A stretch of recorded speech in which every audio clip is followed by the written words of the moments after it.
Band of rain moving into the west and gradually spreading eastwards tonight. However, many parts of North Leinster and East Ulster will stay dry. Fresh southerly winds easing overnight and lowest temperatures 2 to 6 degrees, coldest in the west. And now you're up to date on News Talk. Football on Off the Ball. With Sky. Don't miss Everton versus Man City on Saturday Night Football. Live, only on Sky Sports.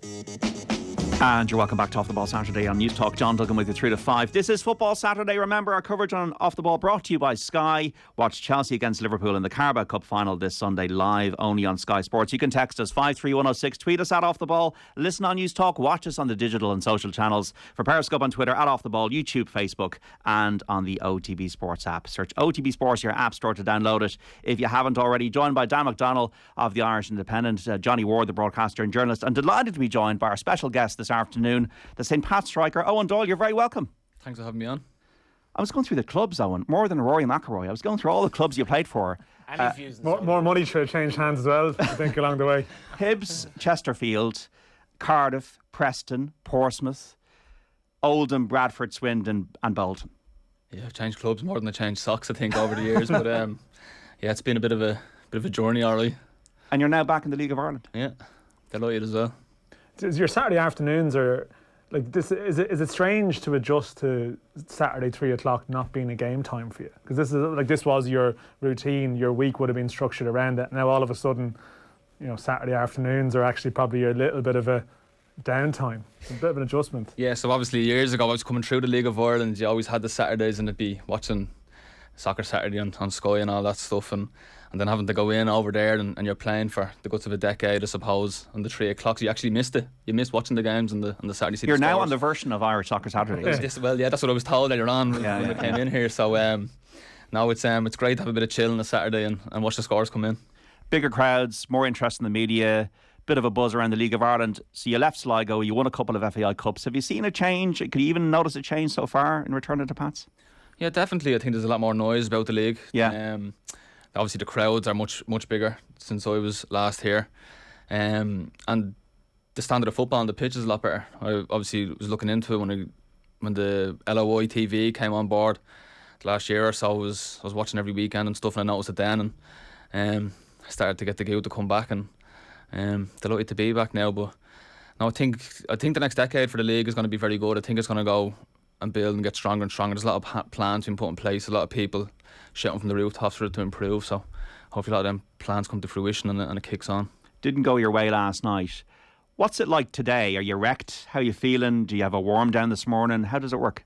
Yeah, so not much sleep had after the night games, the adrenaline going through it and stuff, so it's tough to get some hours in, but yeah, in for a warm down this morning, recovery, quick chat and in to see you guys, so that's how it rolls. We were just talking, like, you've got Bows on Monday, you've got Shamrock Rovers next Friday. Like, there's no respite at the moment. Now, I know you're probably used to that because the routine in England is manic, isn't it? I mean, that is one of the changes that people don't appreciate. Like, how many games would you have played in an average season in the UK? Like, probably upwards of 50 if you throw in cup competitions and stuff like that. So it's not as manic here at home, but the next week isn't a bad one in terms of adjusting. Yeah, it's good, obviously, after last night's loss as well. It's good to have another game come around really quick. So you're not dwelling on things too much. So, but yeah, as you said, I'm kind of used to the games coming thick and fast. Hopefully we can put things right Monday against Bows. Did fitness, is it just a continuation for you at the moment? Yes, definitely. Yeah, the lads have been very good to me. Obviously coming in mid-season now, and the gaffer and the staff there, they've kind of pulled me out of hard running in pre-season and stuff, and I might come in on the last run and pretend I'm doing brilliant. And start slagging a few of the lads, but no, they've been very good to me, the odd day off and stuff, just so I don't blow up, I suppose, mid-season. But no, it's good. I'm looking forward to the season. Johnny, I feel very unfit already.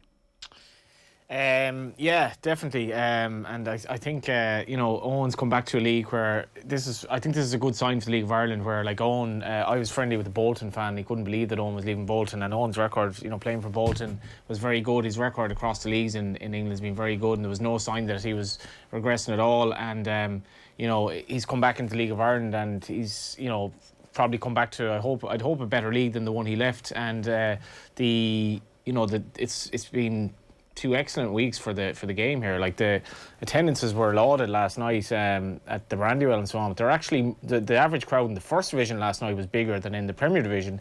And you had Shamrock Rovers fallen to their first defeat already after 2 games against Derry City. Shamrock Rovers played Pats in the President's Cup when Eoin Doyle scored, and they didn't look any better than them. Pats lost to Sligo last night. Dundalk drew Derry and then drew with Bows. So I think there are going to be a lot of competitive games, JD, and it's going to be a fantastic campaign, the best we've had in a long time. And the likes of Owen coming back, and people are expecting to kind of maybe run away with the top goal scorers, but he's probably finding out that it's a tough league, and it's going to be 2 games in, Johnny. Yeah. He's absolutely 2 games in, no goals for Doyle, and he's up against the Kosh from Johnny Ward. He's done with. Dan's selection, I think, in the first division, Denny's Corkin got a few goals last night. 1 game can make a big difference, but it's going to be very competitive for the goal scorers and very competitive at the top, I think. I love when we go to Johnny for a League of Ireland point, and he managed to get the entire 2 divisions and leagues covered within it. Like, it's just like there's always just such enthusiasm radiating off Johnny at this stage of the season that we get a bit of everything in the answer. If I could bottle it, we could sell it. We could sell it on the stores, on the shelves. You never. The question. The League of Ireland. The question starts the somewhere, FAI and he just me now. So he is the FAI's man. It's finally paid off. But any more TV incidents this week? Nothing much this week. There was the launch of the underage leagues, which was interesting, and there was a suggestion as well, which I think has, in fairness, people have been on to me since, that the FAI were, in relation to Brexit, were lobbying that there would be a rule change for players to go over. I've been kind of reliably informed that wasn't the case, because we have a massive opportunity here, which Owen will, I'm sure, talk about. He's playing with some of the most exciting young players in Ireland at the moment. But the last night, RTE, JD, St. Pat's to win a goal by McGonigal, it was such a spectacle.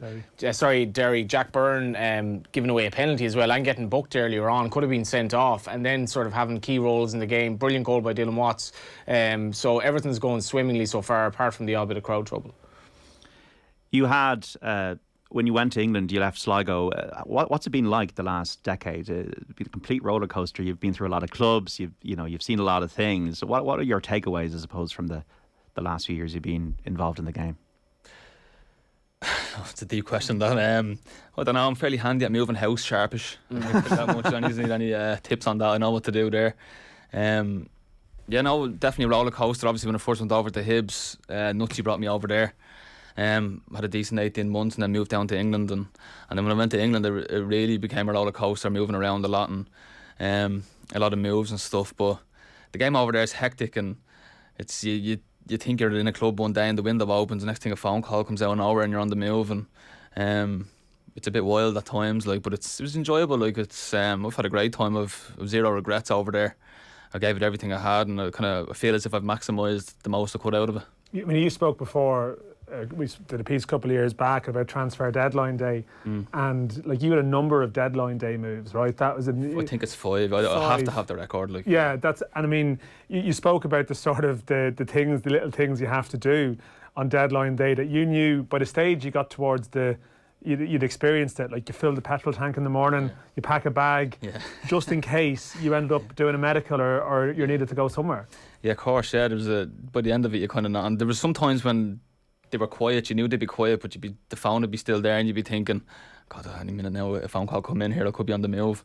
Even though you kind of had you knew no one would be out there looking for you.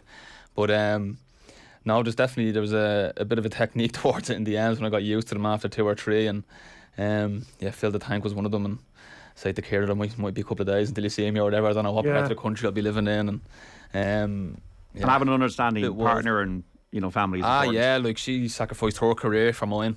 She's a nurse, and without her, it wouldn't have been possible for over the years with the kids and stuff. So no, she's been brilliant, and it's to come home now and have a bit of she's around the corner there having a few drinks waiting for me to get out. So we've got a babysitter and stuff. My mum's looking after the kids, so it's it's nice to be home. It's and not have a bit spoken of help. about much, that the role of the wife or the girlfriend, and what, as you say, sacrifice her career. I put her through awful moments. There was times where I didn't even know how bad I was, and she'd have to sit me down and say, listen, you need to stop bringing this home. You might be playing or an injury, and you're bringing everything home, and it's not till she might say to me, you liven up here, the house is a disaster with you in it at the minute.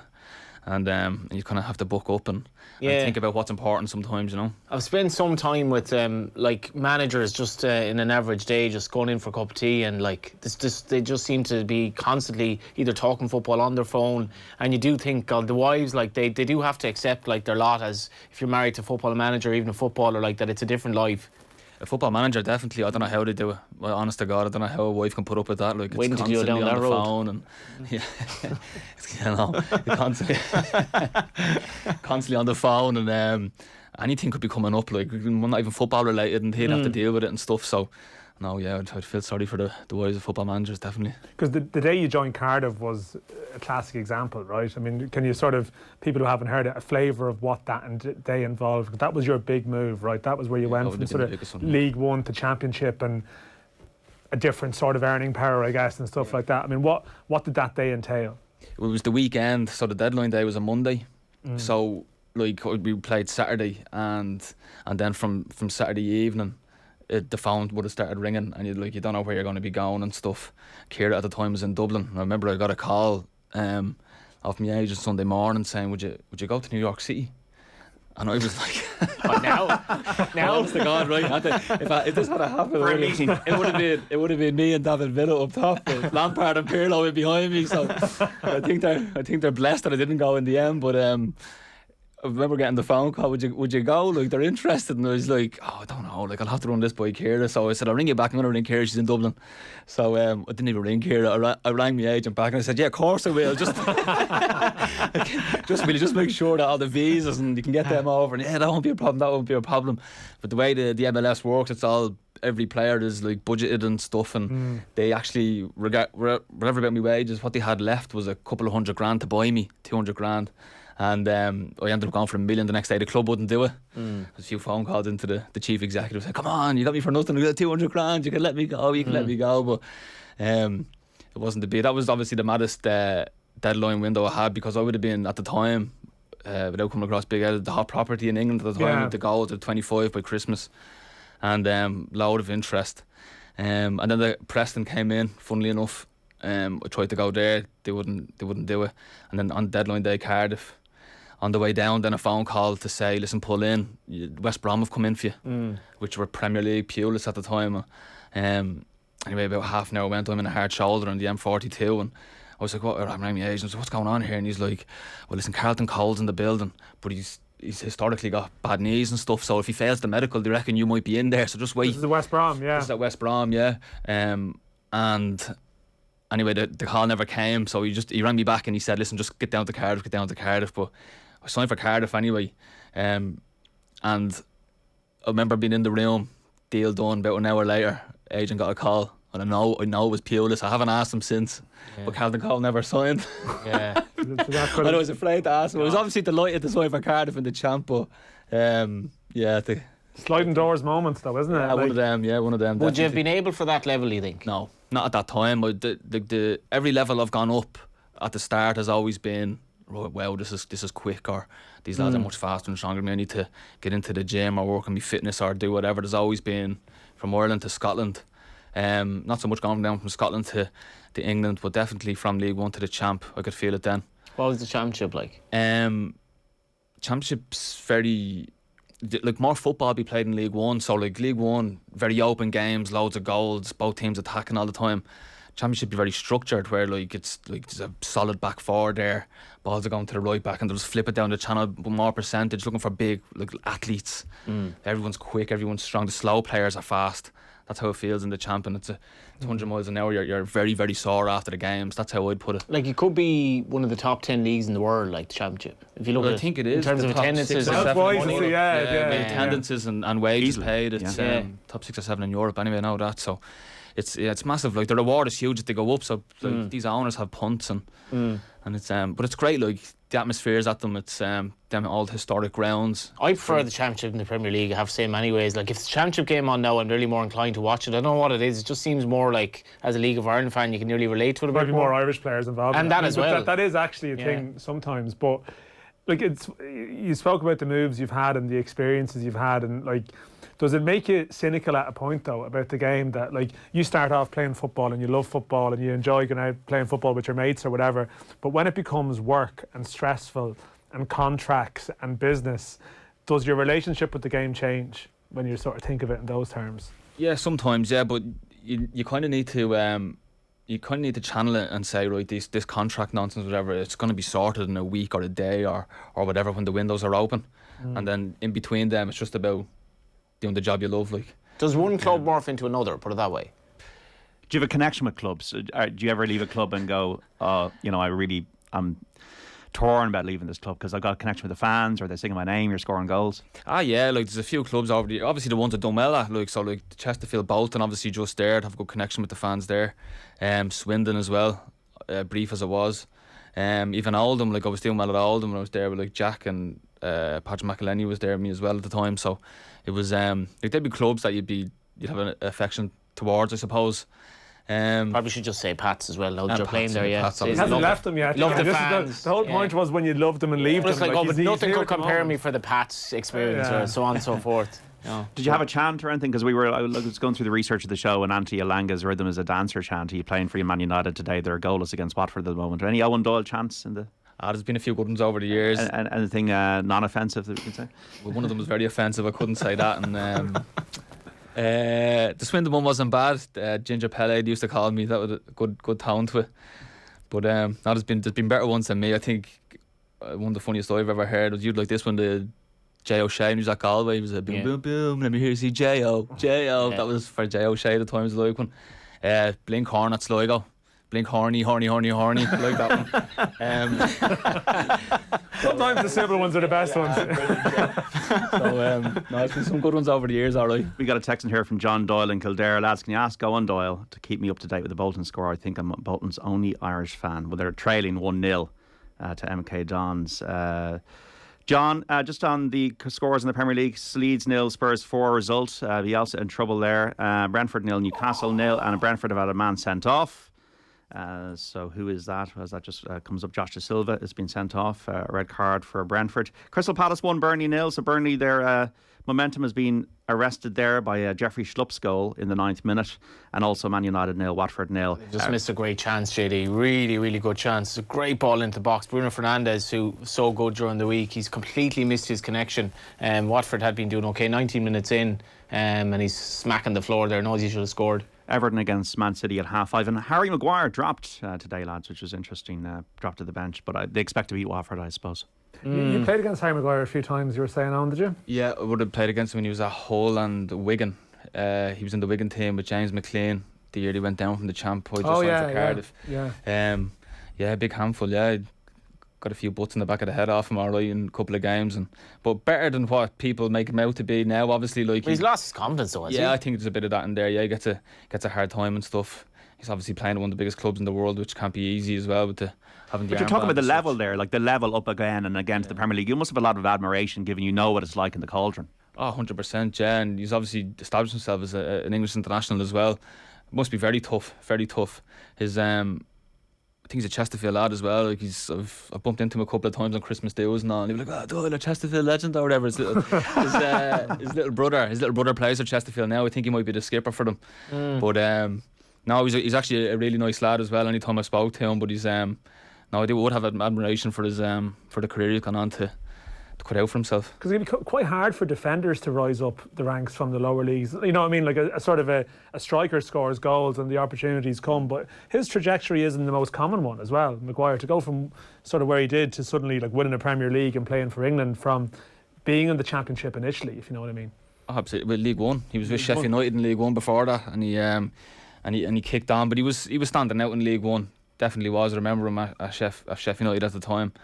I got his move to Hull, and then from there I think he went on loan to Wigan and then back to Hull when they were in the Prem, different management. Do you get players in that are just like complete and utter assholes on the pitch marking you, but then once the game's over, like it's completely gone and they're just nice people and you're like, well, I hated you a minute ago, but now actually I'm looking at you a different way. Well, the worst I've played with, so Michael Doyle. Right. Yeah. So off the pitch, do anything for you. I know, I mean anything. He'd give you his last penny. On the pitch, I've never met anyone like him. He switches. he switches like, I've never seen nothing like him. Yeah, it means so much to him, and he's no patience for anyone or anything like that. And but what a competitor! Like, I think he only hung up his boots. At 40, he's playing outfield. I saw him playing for Coventry there. I think it was during Cheltenham a few years ago, and he was probably 37 at that stage or something like that, Hard as nails as well as this thing going, was like a real competitor as well too. Well, when we were at Portsmouth, he played half the season with a broken fibia or something like that. Wow. Yeah. Just loading up the painkillers from Thursday to Saturday. He was like, unbelievable. I'm playing no matter what. He's a hard man. Leeds losing 4-0 to Spurs.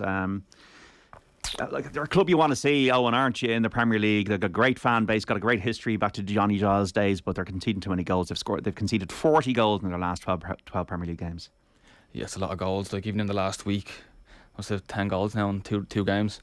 It's a lot, and as good as Bielsa was when he first came in, and he is good, and sometimes they're nice to look at when they're going forward and stuff, but he seems a bit, I know it's mad to say this, but someone that's been around the game for so long, but he looks naive, where he won't really learn. And he's stuck in his own way and stubborn in how he wants his team to play. And not defensive enough, is it? It's not really working, And even when he is defending, I don't know if you've seen Joel Matip's goal the other night, and he's running through the pitch, and the first person that closed him down was the centre-back. And then Matip gets the other side of him and scores, and it's just, what's going on here? Like, how was an opposing centre-back closing down a centre-back?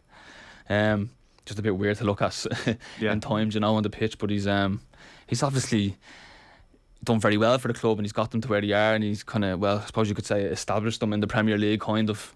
Obviously they're a bit rocky now, but I wouldn't have too much confidence in them staying up this year now. There is the thing with Bielsa, JD, that obviously, like, he does have a project, and I guess the murmurs are that he is going to leave at the end of the season. But possibly before that, if it comes to that. And now you are wondering, like, if you mentioned like 40 goals in 12 games, I mean, that should be an absolute crisis. They've conceded, what, 4 and 6, 14 goals in 3 games. Today brought them up to 60 goals conceded for the season, and only one other club has conceded more than 47, and that's Norwich, who are probably going to go down.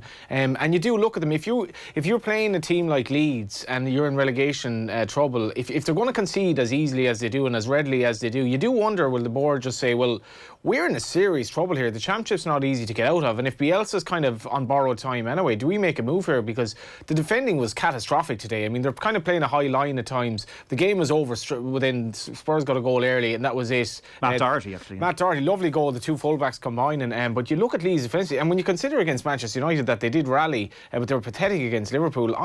We spoke last week, I think it was last week, that it looked like it's fairly straightforward who's going to go down, but Burnley have won twice in a row now, and I do look at Leeds, and I wouldn't be surprised if he was sacked. I mean, you look at the goal difference stats now, and I know that, okay, 1 or 2 heavy defeats can exaggerate that picture, but Leeds' goal difference is -31. Burnley is -9.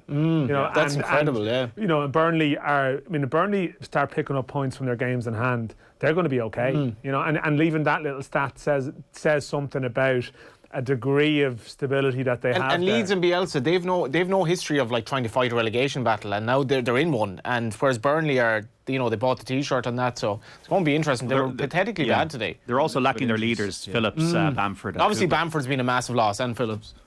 Yeah, and Cooper as well, their captain.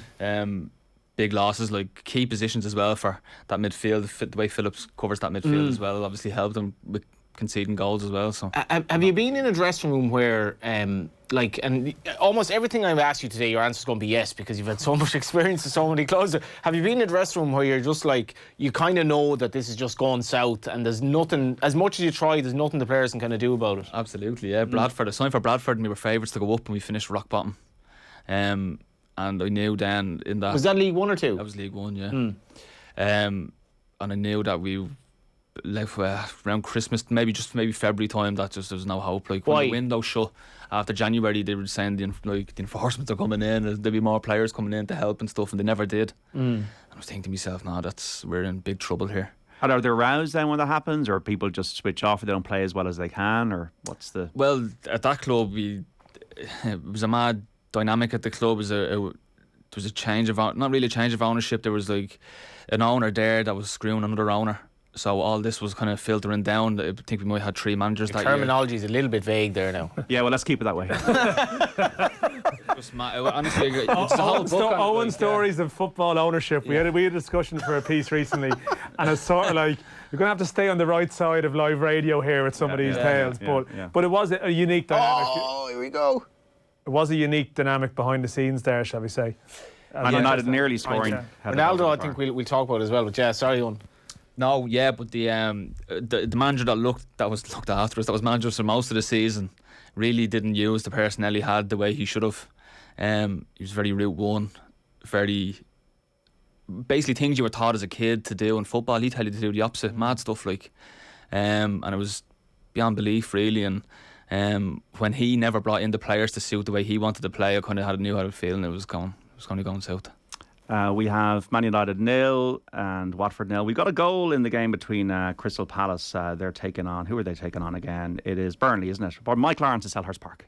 Crystal Palace 1, Burnley 0. The home side getting off to a flying start courtesy of Jeffrey Schlupp, one of 3 changes brought back into the side by Patrick Vieira today, latching onto a beautiful ball from the right-hand side by Michael Elise to give the home side that early lead. They're jumping here at Selhurst Park. Crystal Palace 1, Burnley 0. Manchester United 0, Watford 0 as we look at the TV screen here with Paul Pogba playing in a bit of a more advanced role today. United under Rangnick, Owen, they've been, I would say, not delivering 90-minute performances, I suppose, the way I would observe it. Yeah, so the last couple of games, the subs have bailed them out and got results from them. Bit of a strange situation going on there, really, isn't it, with the caretaker manager role? Wouldn't be something I'd be a fan of now. I think they should just go out and get a manager and get on with it. But yeah, I suppose he's done well in the last couple of games regarding his substitutes as such. Elanga coming on, yeah. You were talking about Ronaldo there, Johnny. Well, I was just recalling Joe kind of made a point during the week about Ronaldo. There was a moment in the game, I don't know if you saw the game during the week on. I didn't watch Liverpool, I think. Yeah, so there was a moment in the game, and it was kind of funny because Matic actually did really well in the second half. Matic has looked like, he's kind of not the player he was for a few years now, but he came on. Atletico were getting very tired because of their manic press that Simeone loves. Matic came on and did well, but there was a ball, he may have played it actually, there was a ball kind of over the top for Ronaldo that he's going to score, as I kind of say that he's finished here, but he nearly scored there. But there was a ball over the top for him that he really, really should have made, and he didn't make it, and he was kind of like shouldered off the ball, and it was maybe a free kick, pleaded for a free kick, didn't get the free kick, and threw kind of a tantrum. And it was, I don't know, Dan, if you saw, but was that the moment where you're like, I saw someone who was at the game. I don't know, was it mentioned in the reports that even Ronaldo coming off the pitch at full time was very animated about something in a sort of in an aggro sense. So it did look like he was quite frustrated all evening. I think there was sort of mentioned in a couple of the reports that even people who were there could see sort of his body language was just, he was frustrated with service, and just throughout he was sort of quite animated. So I don't know. I mean, it is part of the package with him. He's 37. It can be analysed too much. Like, you put some meaning to it, but then again, there has been like reports coming out recently from around the club that does suggest that within the dressing room there's some unease and uncertainty, and Ronaldo was sort of part of that. So, well, it's like, okay, if you bring back like a big money striker, who's getting on a bit, and you try and fit him into your team, Eoin Doyle, I mean, it's the same thing. It's like Eoin Doyle and Ronaldo, they have to prove themselves all over again. But no, it's just he's 37, and to me it looks like he's probably come to the realisation himself, or will need to, that it's hard to see how he's going to keep his place, because he's been poor. Well, Joe Muller during the week was pointing, there was a survey of Manchester United fans, I think it was on The Athletic, and I was pointing out the Athletic subscriber Man United fan base may not be at odds with the 100% representative, but still, it's still an opinion. I think that it was like a large percentage wouldn't want him to be there next season given the choice. Does he fit Owen into what a pressing team should be doing? Well, every team is trying to go down that road now with pressing as well, which isn't ideal for a 37-year-old now. But if I look at Ronaldo, and you just know if like he needs to, and he does now himself consider himself a box player, I think. Yeah. Where he's like, that's where like judge him on that. I think the problems are bigger elsewhere in the pitch for Man United rather than. What are they? I reckon the midfield. I need to sort that midfield and get it more solid. A Declan Rice type. Yeah, even Phillips, Leeds. I like him. He's solid and covers the ground well in there. Both of them would do it, I think. So Fred and McTominay are not. I don't mind McTominay. I think Fred, I wouldn't be a big fan of Fred now. But I think they definitely need to strengthen in there, and maybe the fullbacks as well. Yeah. Just look at all the other clubs in the top end of the. He didn't even trust his fullbacks tonight, because he played Lindelof there on the right, and it didn't work out against Atletico, and he didn't even trust his fullbacks. Now he's changed that today. But I watched Ronaldo live at Ellen Road last week, and he just walks around.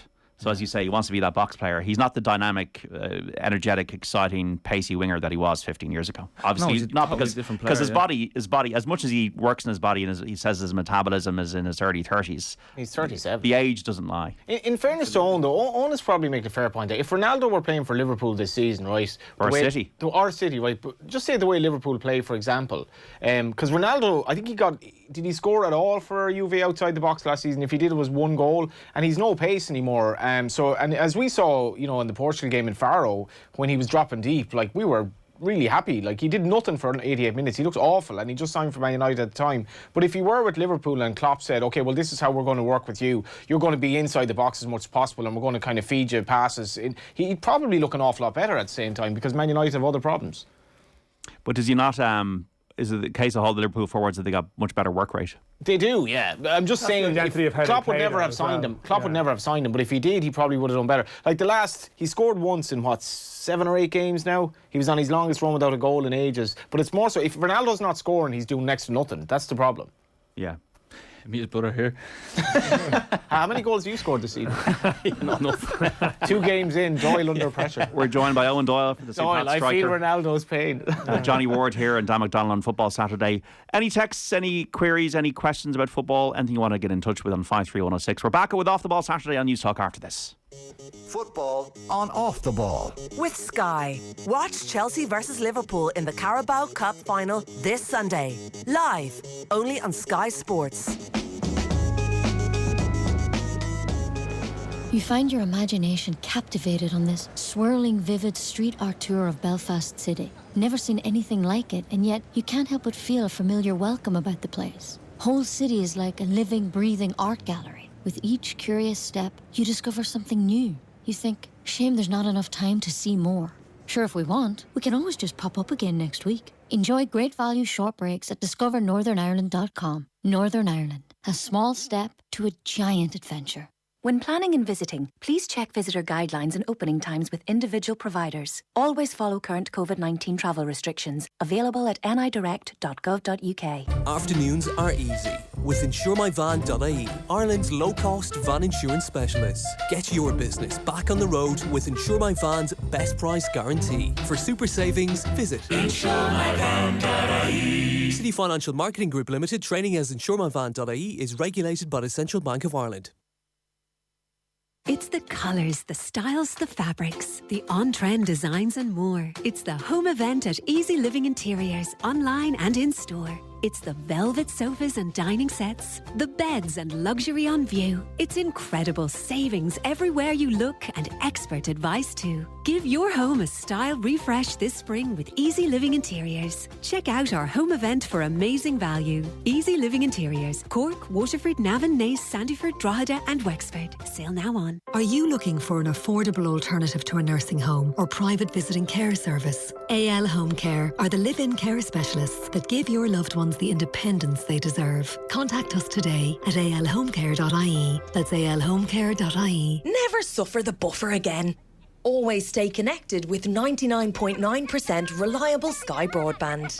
Whether you're streaming on the sofa, gaming in the bedroom, or swiping in the bathroom. Hey! Get out of here! I said swiping. You'll never be without it. Switch your home to 99.9% reliable Sky broadband. Availability subject to location. Requires Sky Broadband Ultrafast. For more info, see sky.ie/speeds. 99.9% reliability based on time our broadband network works across our base. 70, 70, 70, 70, 70, 70, 70. Shoot, shoot! Right Price Tiles and Wood Flooring up to 70% off sale is now on. Everything's reduced. All tiles, all bathware, all wood flooring. Right Price Tiles and Wood Flooring, 70% off sale is leaving the station. Sale now on. Shoot, shoot!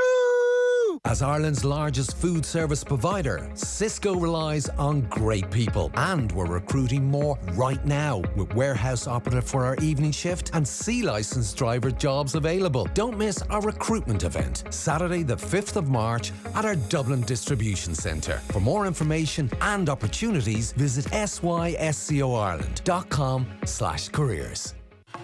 It's time to head stateside. Fly Dublin to North America this spring from just €189 each way as part of a return trip with Aer Lingus. Say hello New York, explore the beaches of Orlando, or soak up the history in Washington.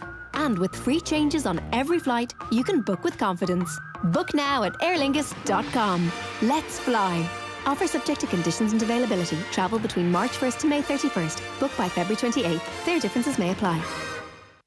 Football on Off the Ball. With Sky. Don't miss Everton versus Man City on Saturday Night Football. Live, only on Sky Sports. And you're welcome back to Off the Ball Saturday here on News Talk. John Duggan with you 3 to 5. Remember the football coverage on Off the Ball brought to you by Sky. Watch Chelsea against Liverpool in the Carabao Cup final this Sunday live only on Sky Sports. You can text us 53106, tweet us at Off the Ball, streaming the conversation, listen on News Talk, watch us on the digital and social channels for Periscope and Twitter at Off the Ball, YouTube, Facebook, and on the OTB Sports app. Delighted to be joined by special guest Eoin Doyle, the St. Pat striker, in studio with Dan McDonnell of the Irish Independent and Johnny Ward. Scores from the Premier League.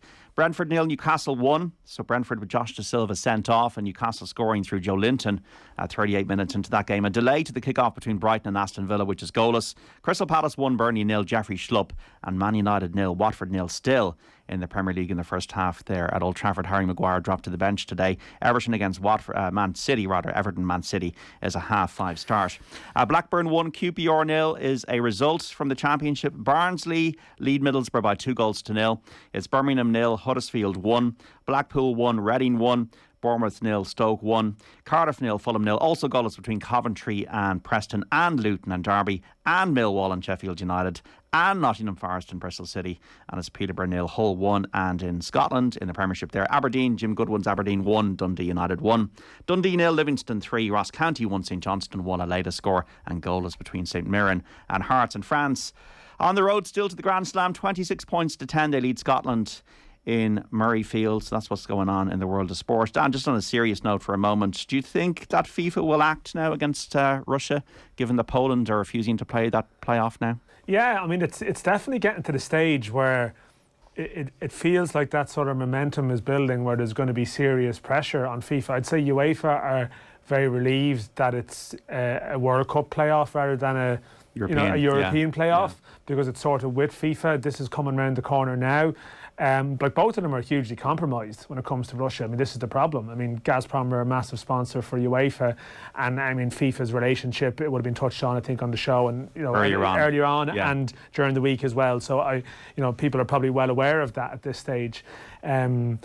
I mean, it's sort of very hard to sort of get your head around what's actually happening here. And I think Szczesny's comments earlier, who said he wouldn't play himself. I think he has a Ukrainian wife, or certainly there's a family. Lewandowski as well on Twitter. Yeah, there's Lewandowski said something. He just came out on Twitter and said, like, this is the right decision. Yeah, so, like, it's a powerful, it's a powerful stance. And I think, FIFA are in a delicate position here, because at times, I mean, like they sometimes view themselves as like this force for good. They try and like, let's leave football out of politics. Yet at the same time, when it comes to maybe some of the regimes or some of the people that they will do business with, and I'm not just talking about Russia here. I mean, I'm not even necessarily talking about Qatar. I think if you talk to generally, like you'll have certain nations banned for like third-party interference in football affairs.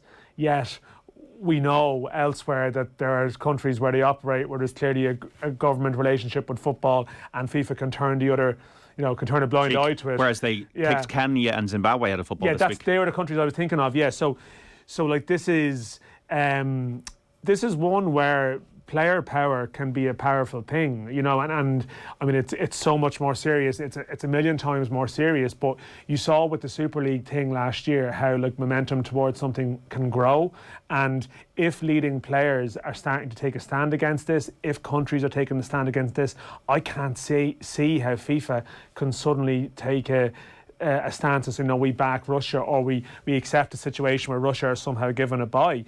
But like, it's really one for them where their history speaks for itself. They can't distance themselves, but they're probably terrified of the consequences of taking that. Well, maybe it's not a bad thing for Infantino to be backed in a corner, Well, I mean, this is again, like, everything is in perspective here in the context of the bigger picture, but it is definitely one where how FIFA operate and how Infantino operates is far from ideal. And maybe now this can be a time to maybe examine and explore some of that. And I would think, unless for some reason this conflict and unless there's somehow some form of sense prevails in the next 7 to 10 days and it's diffused somehow, I can't see how FIFA can make any other decision but to punish Russia. I just can't see how they could conceivably do that.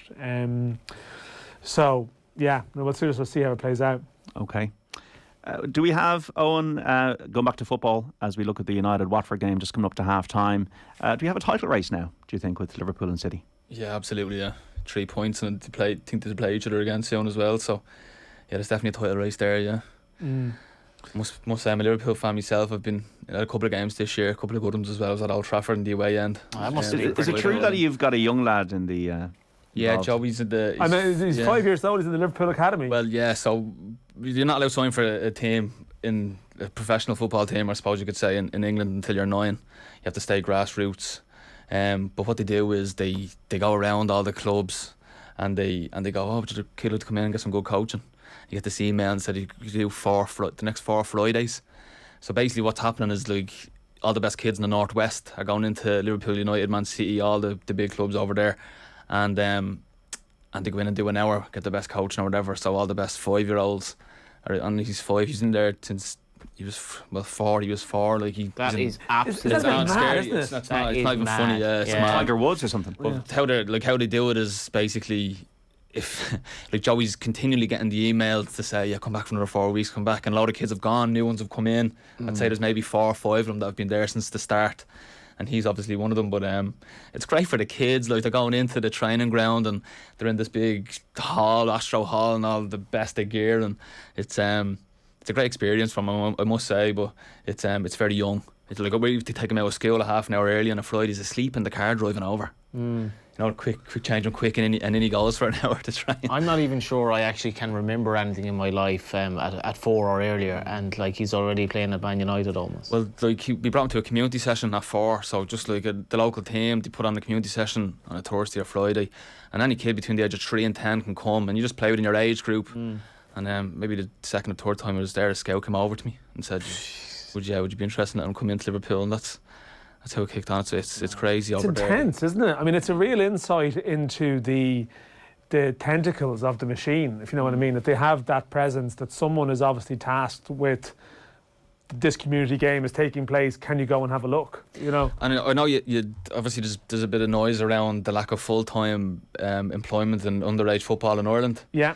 I go in to watch the 5-year-olds in Liverpool, and there's about 15 staff in there. Would you not question, is that a bit too... I think it's too much. Yeah, I don't think my kids should be falling asleep in the car. I had to take them out of school in junior infants. It is mad. But me as a dad, as long as he's enjoying it, I have no problem with it, and he loves it, going in there to do his training on a Friday evening. Because sport has changed so much. Like, sport was... I mean, if you look at even the rugby documentary the other night of Ireland's 82 Grand Slam, or Triple Crown, whatever, I think it was the Triple Crown. Triple Crown. They were all going for a load of points after the game, and it was a completely different world. And basically sport was something that, like, they weren't even full-time, they had jobs. And then sport has become extremely professional. But then you wonder, like, will kids be just totally burnt out by the time they're like 23 if they're playing football since they were 5?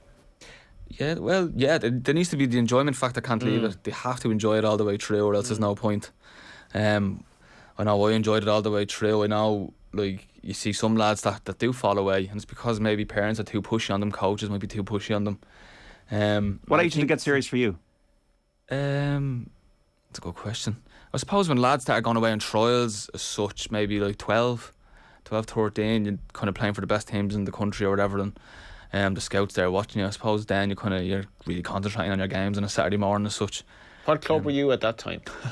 Like, my schoolboy clubs have been the same as my professional clubs, and you played for them all. He just went for a bag of jerseys on deadline day, 100%, yeah. So I was at the Orchard for a few years with Shells, as I did a bit of a link up at Man United at the time as a kid.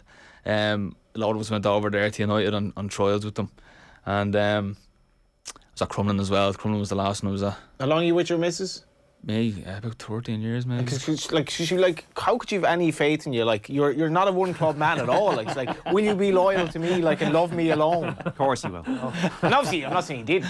But you could Johnny, see where stop digging. Just down the road, Johnny, just to be clear. Yeah. Meeting her after, actually. Yeah, she come in the door now and a minute after. Ronaldo's sulking off the pitch there. Man United 0, Watford 0 at half time. Should be winning that game. Well, that's what he was doing during the week. It seems he's just not in a. We were here for the Watford game, which was Ollie's last game. That was incredible. Yeah, so imagine like. It's one of our best shows of the season, John. Yeah, it was crazy. Now, it's 0-0, but it's been compelling in the sense that, well, they kind of have to win this.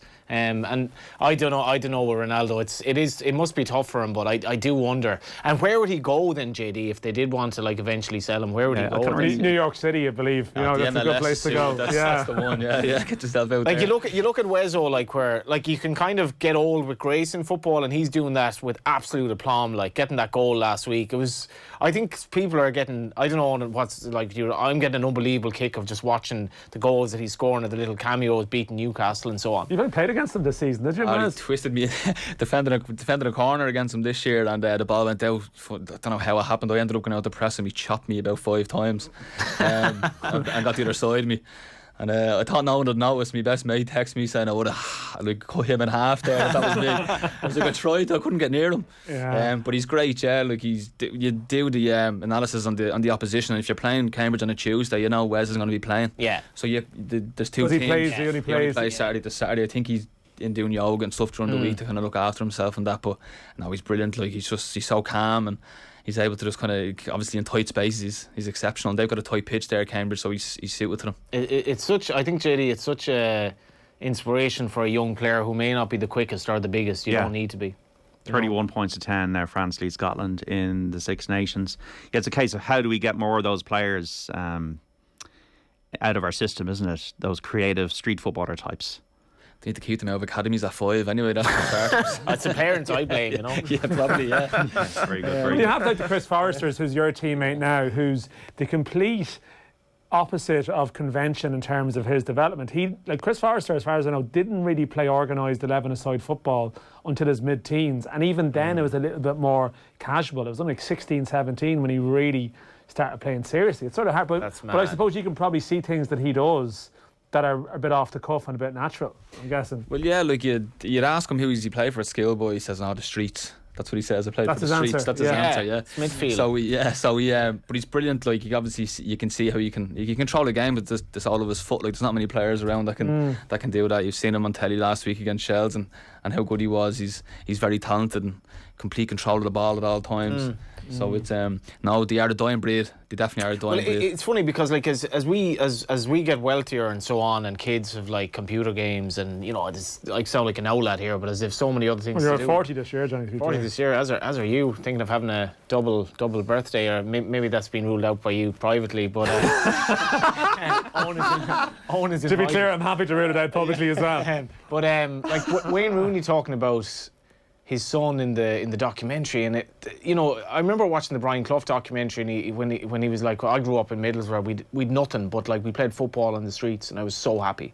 And like that upbringing where kids went out and played football till it got dark, it's not there anymore. Like it's just not there. And Rooney was just kind of regretting that his son, it's just not the thing anymore. We all did it. I did it. I remember like after FA Cup finals and stuff, Wimbledon, Liverpool, 88, I'd go out onto the road after the game. And like it wasn't like poverty or not having money wasn't any impediment to having a great childhood because you played football. Any sport, like when the Wimbledon be on, I'd go and play tennis outside. So and now like every game is on TV, and like it's not a novelty anymore, and like basically you're probably more interested maybe in playing FIFA than actually watching the game at times, you know. But we have to work around that though. I mean, I think this is probably where the underage debate in Ireland is probably, it's quite an intense one at the moment, because people are aware of those habits that kids have, and there's probably a balance between 15 staff with a load of 5-year-olds in the academy versus lads only training maybe a couple of nights a week, and there's and like decent players at sort of 12, 13 not doing that much, and you kind of have to find that happy medium between it, because if you know that they're not going to play that much on the streets, like you have to try and be a little bit more intense. Like Damien Duff's 6 a.m. stuff at Shamrock Rovers, it wasn't for everyone, but there was a sort of a method behind it. It was coming from a place of probably knowing and maybe being in an environment that's more professional and seeing what kids are doing in England or in various places, and realising we have to compensate for it here. But of course, like financially, that's the biggest thing that sort of ties our hands around it. And this is the debate that I feel like it's one that we have every year, and it's one that's just going to keep recurring until we try and find a good balance. But it is true, like there's a real debate around people of, should you specialise in a sport too early, like particularly in Ireland's culture, should you play other sports, not get too serious about football too young, and there's a range of different opinions on it. We have some racing results. O'Connor's a 3-1 winner of the Dovecote Novices Hurdle at Kempton, that Grade 2 race. Peak Dory won the Pendle Novices Chase there, and also at Kempton, Night Salute won the Juvenile Hurdle, 15-8 favourite. At Ferryhouse here, Where's Frankie has just won the handicap hurdle there, and the Tommy Carberry handicap hurdle went to Carrick Sam, the 3-1 favourite, and the Eider Chase at Newcastle going to Win My Wings, the 11-2 favourite. In the Premier League, Man United 0, Watford 0 at half time. We're keeping an eye on that. Burnley trailing Crystal Palace by goal to 0 at the break, so Jeffrey Schlupp with the goal for the Eagles. Traffic has delayed the Brighton Aston Villa game, which is 23 minutes old, and Villa are now 1-0 up in that one, and the goal coming from Matty Cash. Brentford 0, Newcastle 2, Joe Linton and Joe Willock with Brentford down to 10 men, and Leeds 0, Tottenham 4 earlier on. Also, half 5 start between Everton and Manchester City. Blackburn 1, QPR 0 is a full time from the Championship. Half time scores: Barnsley 2, Middlesbrough 0. Half time Birmingham City 0, Huddersfield 2. It's Blackpool 1, Reading 1. Half time Bournemouth 0, Stoke 1. Half time Cardiff 0, Fulham 1. Half time Coventry 0, Preston 0. Also goals between Luton and Derby, Millwall and Sheffield United. Nottingham Forest have scored 1-0 up now against Bristol City. It's Peterborough 0, Hull 1. And in Scotland, in the Premiership, Aberdeen 1, Dundee United 1 at half time. Dundee and Livingston leading that one by 3 goals to 0. And it's Ross County 1, St Johnstone 1, and St Mirren 0, Hearts 0. And also in the rugby, the Six Nations Championship, France leading Scotland by 31 points to 10, so they're going to have wins over Italy, Ireland and Scotland. France on track for the Grand Slam. We're joined by Eoin Doyle, the St Pat striker, our special guest this afternoon, Dan McDonnell and Johnny Ward on Football Saturday. 53106, get in touch. Chelsea, Liverpool, looking forward to the Carabao Cup final tomorrow. Fans of both clubs, get in touch on 53106. Also Spurs fans after that win over Leeds today, and Leeds fans, are you worried you're going to get relegated now? And any League of Ireland fans who were at games last night, get in touch with any questions or comments for Eoin Doyle. We're back after the news on Off the Ball Saturday here on News Talk. Football on Off the Ball. With Sky. Watch every single live Premier League game on Sky Sports, BT Sport and Premier Sports. Tech Talk with Jess Kelly. On the latest Tech Talk, I head to a co-working facility to hear how it operates, what you get for your money, and the role they will play in the future of work. Plus, Derek Riley will join us to talk about the new Volkswagen ID Buzz. Tech Talk with VMware. Listen and subscribe to the podcast now, or tune in this evening at 5 on News Talk. Get the year off to a flying start with Virgin Media. Enjoy superfast broadband and TV 360 for only €54 a month for 12 months. Plus Sky Sports or Sky Cinema for just €1 extra a month. Sale ends soon. Switch in-store or at virginmedia.ie. Virgin Media. Bring on amazing. T's and C's apply. See virginmedia.ie. Subject to availability. New customers only. 12-month contract. Big bundle is €92 a month after offer, including Sky Sports ST €132 or Sky Cinema ST €112 a month. End 2nd of March 2022. Do I just spout into the mic, yeah? Okay. So, my name is Stephen, and I'm a little teapot. Fairly typical. I'm short, I'm stout, but I can fly off the handle if the house is cold. Getting a home energy upgrade with grants from SEAI changed everything. Now I feel warm inside, even when I'm not making tea. Search SEAI Home Energy Upgrade and discover a new world of comfort. Supported by the Government of Ireland. 'Tis unreal. It's Ireland versus Italy in the Six Nations this weekend, while Scotland take on France and England play Wales. As the Six Nations heats up, get insightful rugby analysis with Neil Francis, Peter O'Reilly, Stuart Barnes and David Walsh. Pick up your copy of the Sunday Times or subscribe to our exclusive digital offer at thetimes.ie/join. There is a time to stand out, to say this is who I am and what I am. This is it. This is the all-new Volkswagen Taigo. with intelligent matrix headlights, signature LED light bars, and a digital cockpit with the latest driver assistance systems. Because this is your time. And this is your Taigo. The all-new Taigo SUV Coupe. Volkswagen. Time to update your technology? At Harvey Norman, our specialist staff can help find the product that's right for you. We have all the biggest brands and latest technology in stock today, like the i3 Intel HP Pavilion X360 laptop with Windows 11 pre-installed, now only €699, save €200. Or the stylish Xiaomi 11T SIM-free smartphone with 108 megapixel pro-grade camera, now only $549. Discover our huge range in store or online today. Harvey Norman, your technology specialists. It's said that dogs are man's best friend, but now, more than ever, they need a friend in you. Rescues are currently at the front line of a crisis. With the boom in puppy farming and an end to COVID lockdowns, hundreds of dogs across Ireland are being surrendered every month. At dog rescues around Ireland, we're doing everything we can, but we rely 100% on the time of our unpaid volunteers and your generous donations. Please, this Valentine's week, show your love for dogs and donate. Visit GoFundMe/Smooches for Pooches. Local Enterprise Week is for every small business. It's for those just starting out, for those looking to grow, for those who want to improve. It's for those who want to learn, get support and advice. And this year, it's for those who want to discover more about everything from digitalisation to sustainability, from retail to food, through our online spotlight events. Local Enterprise Week 2022, from the 7th to the 11th of March, making it happen for everyone. Discover online or in-person local events and book at localenterprise.ie/week. Brought to you by the Local Enterprise offices and supported by Enterprise Ireland, local authorities and the Government of Ireland. It was a murder that shocked the nation. But I didn't know until afterwards that they had 3 bodies on the ground outside. I said, God, where are they gone? We're having a conversation about a justice system that fails victims.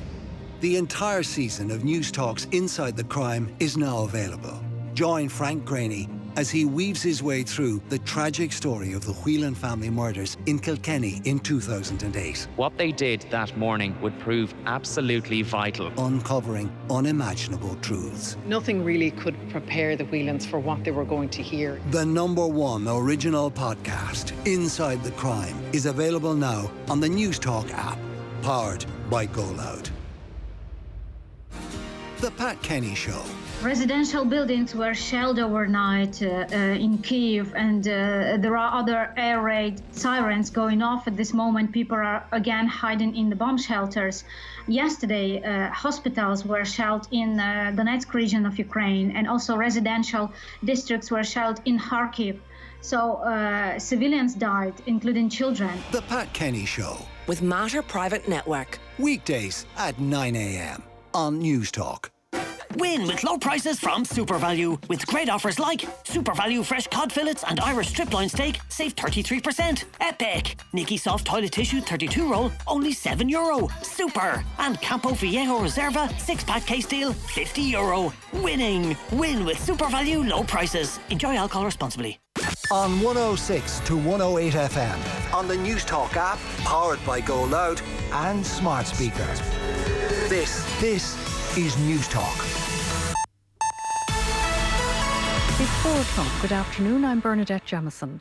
Ukrainian armed forces are in a battle to hold Kyiv as Russian forces attempt to move in on the capital. It's understood tanks, infantry and heavy artillery are now just a few miles from the centre. Ukraine's president says his forces are still in control of the capital and he's appealing to the country's friends abroad to join the fight. Volodymyr Zelensky appeared in a social media video earlier to counter claims he'd taken up an American offer to evacuate. Meanwhile, fighters in Ukraine have started to remove street names in towns and villages to try to disorientate the Russian forces. Former President of Ukraine, Petro Poroshenko, is on the streets of Kyiv armed and ready to fight, with Russian troops apparently just 2 kilometres away from him. Today in the Kyiv, the Putin will meet hell. And the Russian people and the Russian soldiers who come here to kill Ukrainians will pay big price. People of all backgrounds attended a protest outside the Russian embassy in Dublin this afternoon.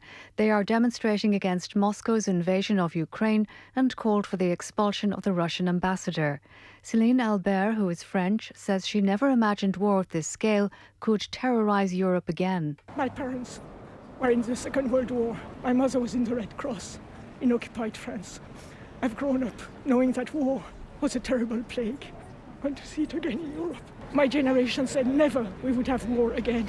The worst evil in the world. And my heart's bleed for the loss of humanity, for all of us. We are all diminished as a human race. And the Ukrainians are my brothers and sisters. Russia has blocked Twitter and threatened to do the same with Facebook. Russia's communications regulator accused Facebook of violating the rights and freedoms of Russian citizens. Facebook has refused to stop fact-checking and labelling content from state-owned news agencies. Although Russia has its own Facebook equivalents, the social media platform is also popular in the country, as is Meta-owned Instagram. NetBlock said Facebook and Instagram appear to be running normally in Russia, but Twitter services are being disrupted. It's 4:02. News Talk weather. Thanks to Ryanair. Be a winner and fly to Cheltenham with Ryanair's lowest fares in March. Generally cloudy with a more persistent band of rain moving into the west and gradually spreading eastwards tonight. However, many parts of North Leinster and East Ulster will stay dry. Fresh southerly winds easing overnight and lowest temperatures 2 to 6 degrees, coldest in the west. And now you're up to date on News Talk. Football on Off the Ball. With Sky. Don't miss Everton versus Man City on Saturday Night Football. Live, only on Sky Sports. And you're welcome back to Off the Ball Saturday here on News Talk. John Duggan with you through until 5. Remember, on Football and Off the Ball, brought to you by Sky. Watch Chelsea against Liverpool in the Carabao Cup final this Sunday, live only on Sky Sports. You can text us 53106. You can tweet us at Off the Ball. We're joined by the St. Pat striker Eoin Doyle, special guest this afternoon, the football correspondent of the Irish Independent Dan McDonnell, and the broadcaster and journalist Johnny Ward to talk about the beautiful game. Listen on News Talk. Watch us as well if you want on the digital and social channels for Periscope and Twitter at Off the Ball, YouTube, Facebook, and on the OTB Sports app. Just to break away for a second in terms of what's going on elsewhere. In the Six Nations, France set for a third win in a row, 31 points to 10. They lead Scotland at Murrayfield well into the second half. And in Gaelic games in the Allianz National Football League Division 2, Offaly won 10, Meath 10 points, and Wicklow won 9, Limerick won 12 in Division 3. Football-wise, latest scores, you're only joining us, Man United 0, Watford 0. So Ronaldo hitting the post, but United failing to score so far. Brighton 0, Aston Villa 1 in the Premier League. It's Crystal Palace 1, Burnley 1. So Burnley have just equalised early in the second half, always subject to VAR as I give these as they happen. An own goal, so we'll wait and see if it's confirmed. Brentford 0, Newcastle 2, and earlier on Leeds 0, Tottenham Hotspur 4. So we have some reports on those games. Let's get a report on the Man United Watford game now from Old Trafford and Darren Stanich. Manchester United 0, Watford 0, and Ralph Rangnick will be scratching his head at United, giving up opportunity after opportunity to score here. Inside the opening 4 minutes, Ronaldo hit the post after Aaron Wan-Bissaka's cross. Another great effort on 11 minutes. The ball was worked through Ronaldo to Elanga. He played Fernandes in one-on-one, but Foster saved. Ronaldo had the ball and then on 15 minutes, but was just offside. He went around Foster as well, who did catch him as he came out, but Ronaldo stayed on his feet, crossed for Fernandes, who headed over. Tellez and Fred also going close, but the host drawing a blank. Watford have offered little, but they will be happy. It's Manchester United 0, Watford 0. And we've got the latest score from Brentford against Newcastle. This half-time report from Nigel Bidmead. Brentford 0, Newcastle United 2. A disastrous 45 minutes for Brentford. It started with a red card for Josh Da Silva in the 10th minute, going over the top of the ball on Matt Targett. Mike Dean came to the monitor on the side of the pitch, saw that he'd gone over the top of the ball and issued a red card. Then came the goals. The first one on 34, Joe Linton with a classic header from Ryan Fraser's left-wing cross. And then on 42, a breakaway goal led by Fabian Schär, the centre-half. He passed it sideways to Joe Willock. He swept it first time past David Raya in the Brentford goal. Brentford 0, Newcastle United 2. That goal is confirmed at Crystal Palace. Crystal Palace 1, Burnley 1 with Luka Milivojevic, his own goal. Let's get a report on Brighton against Aston Villa. This one is at the Amex Stadium, and our reporter is Alan Lewis. Brighton 0, Aston Villa 1, and the visitors have an early lead in this game, and it's a cracking goal from Matty Cash. Ball from the left-hand side, it came out to Cash on the edge of the box. He chested it down, hit it first time, and in off the post past the goalkeeper. Brighton 0, Aston Villa 1. Paul Pogba there, Johnny. Man United 0, Watford 0. It's a beautiful ball, I think, by Matic. And Pogba, again, it's just lack of confidence. He's nobody to cross the ball to. He plays it on his left and just like looks across. Like, it's kind of one of those passes passes where you know when you're doing it that it's not going to work out, but you don't have the confidence, I think, to shoot. And I don't know, it's been a bizarre season for him. It has been. Yeah. I was watching him last week live, and he played well against Leeds, taken off, and then he was pretty anonymous against Atletico. I don't know. Maybe as a footballer, you could ask Owen, solve the enigma of Paul Pogba. What do you do with a player like that? I don't know, but he's exceptional on his day. So they need to be working hard and trying to get the best out of him, definitely.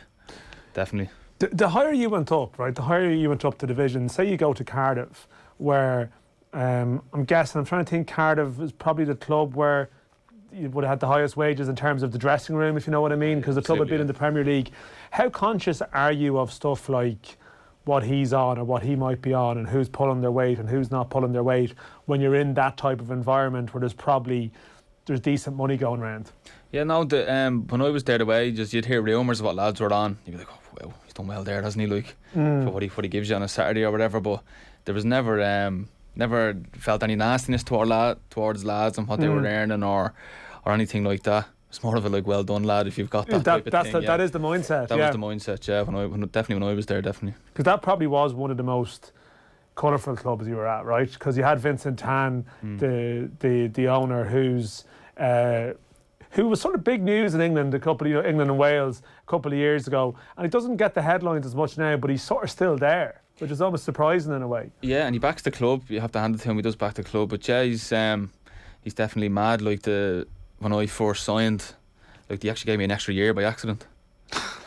Thanks very much, lads. Excuse me, how do they give you an extra year by accident? It's not like a Sky deal or something. You're in the car on the way down, you're getting the phone call saying, "Off your right, will you sign for these wages?" Yeah, I'll take that. On 2.5 years, can you get me an extra year? No, they won't stretch it. 2.5. I was like, right, go on, yeah, sure. It's a lot more than what I'm on now. Blah blah blah. Yeah. Get down there, deal's done, signed. Get a message off my cousin David Webster that night saying, "Congratulations, 3.5 year deal." And I was like, "What? No, 2.5 year." Look, and I went onto Cardiff's Twitter. Eoin Doyle is signed to such and such. Look through the contract. Doing the maths in my head. 2019, 20, 2021, 2022. Trying to go through it all. I thought, oh my God, that's 3.5 years. I can't believe it. So I rang my agent. He's in the hotel room next door. So he tried to give me 3.5 years there, not 2.5. He's like, no. I was like, go through the contract, please. I'm not to get an extra year here. He's like, hold on, I'll ring you back. He rings me back and he's like, I can't believe they say nothing to nobody. Is that David Webster, footballer? Yeah, he's your cousin. He's your cousin, yeah. Finn Harps, yeah. You'll be playing them soon enough. Johnny, how could you go from that story to them playing Finn Harps in a couple of weeks? 2 weeks, yeah. But how long did you last at the 3.5 then? Oh God, I was out there in 6 months. I went on loan to Cardiff. I signed in January. I went on loan to Preston then for the start of the next season. So I was 6 months at the club playing for them. Without getting into your personal business, when you agree a contract, is that it? And you leave early, is that it in football? Well, do they have to honour it? They have to honour it. Yeah, they have to honour it. Yeah, there's no kind of compromise or. Yeah, I never heard anything back from the club after that. I haven't said anything about it until a couple of weeks ago. I wouldn't really, if I'm being honest. But so just explain that to the layperson then. When they have to honour it, so that's 3.5 years. You're getting it, yeah, 3.5 years. Despite the fact that you lasted 6 months. Well, no, I was still contracted to the club for 3.5 years. I went on loan. Okay, so you're just loaned. That's the whole Preston ended up buying. Yeah. So how does the loan generally work out then in terms of who's paying the wages? That's the agreement between the clubs. Sometimes they'll pay more than what you're on to get you. Sometimes they'll pay less if the club don't want you. The club that owns you doesn't want you. You might get you for 50% of your wage or whatever. That's usually how it goes. It's becoming very au fait in the League of Ireland now for loan players to come over from England or Scotland.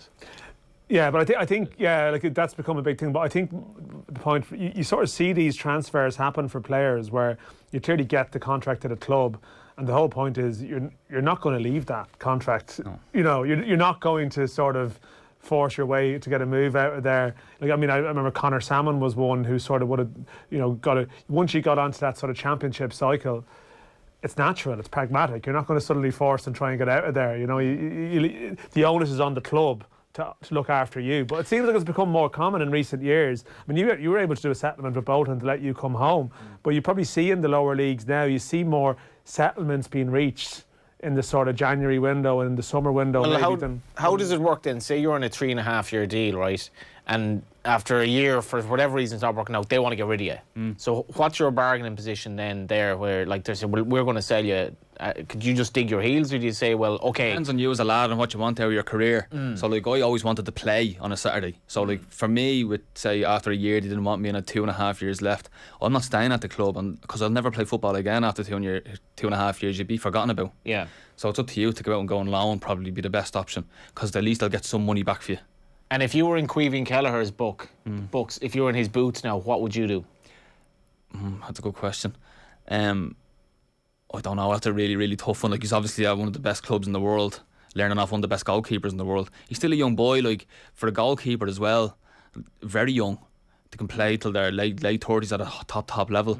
So probably realistically he should hold on there and learn as much as he can from what's around him before he goes out, but he will have to play at some stage, like be a first choice. He's definitely good enough. So I think Dan, did you have a piece on him today, Caoimhín Kelleher? It was my nice way of bringing the Kelleher piece in. Is it like the League of Ireland's return? So the Johnny has to get the League of Ireland in. Well, it's not quite like that. In fairness, the Kelleher one is absolutely fascinating, because it's the Bazuna versus Kelleher who's doing the right thing here, and they're two totally different, and I can see both making sense, if that makes sense. Well, let you mention it, Johnny. I did have a piece. I did have a piece on Caoimhín Kelleher in the paper today, but I think Kelleher is playing in a Wembley final tomorrow, and it's sort of the scale of it, like, because you've played at a really high level, but you think of like how many people are going to be watching this game globally. Like you could walk into sort of any bar anywhere in the world, you know, and you'll have someone watching this game, and you have I say a kid, I mean he's 23 now, but like, you know, you have a young lad from Cork playing there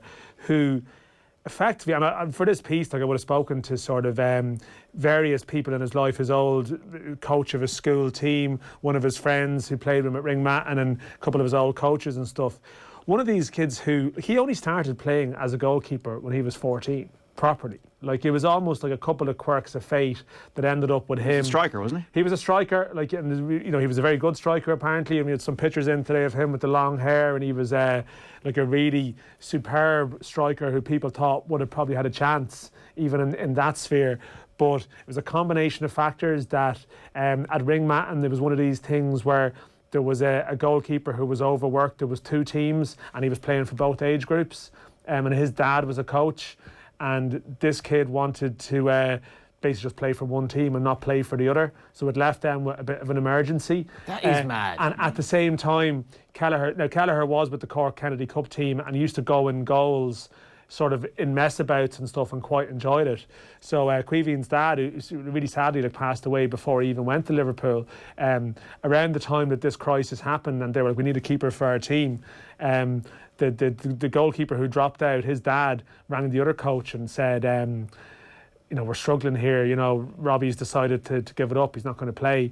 And this other coach, Eddie Harrington, said, well, you wouldn't believe it, Caoimhín's dad is after ringing me and says he wants to go in goals.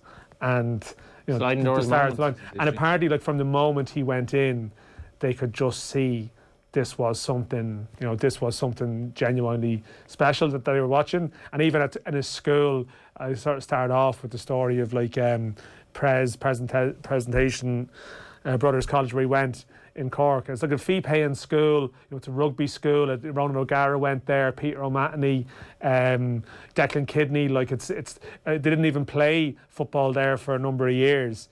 But they won the Munster, I think, Senior Cup in 2015. They'd never won it before, and he was like a junior cert, but it was a senior competition. So you can imagine in school, he's a junior cert on a team full of leaving certs and older lads. And apparently, like, he was just, they were winning like 1-0, and it was just Kelleher save, Kelleher save, Kelleher save. And he wasn't that big a character, or like that big sort of brash type at all. But before they were playing the final, the last voice when they were leaving the dressing room was Kelleher saying, lads, all we need to do today is score one goal, because I'm not letting anything in. That's class. And they won 1-0. And there was a good story, and it was mentioned in another piece as well. Aidan Toomey, who was the coach of that team, he's the deputy principal, that at the start of the year he had to take aside this guy called Ger O'Connell, who was in 6th year, and he had to explain to him and said, you're going to be dropped for like a 3rd year, you know, and it's a bit, you know, it's probably a bit, and he just said to him, listen, I'm not going to explain the reasons why to you, but I guarantee you, I promise you that in years to come, you're going to be sitting in a bar with a point in your hand watching someone playing on the screen, and you're going to be able to point at the TV and say, you see him, he was the reason I was dropped from my team in school.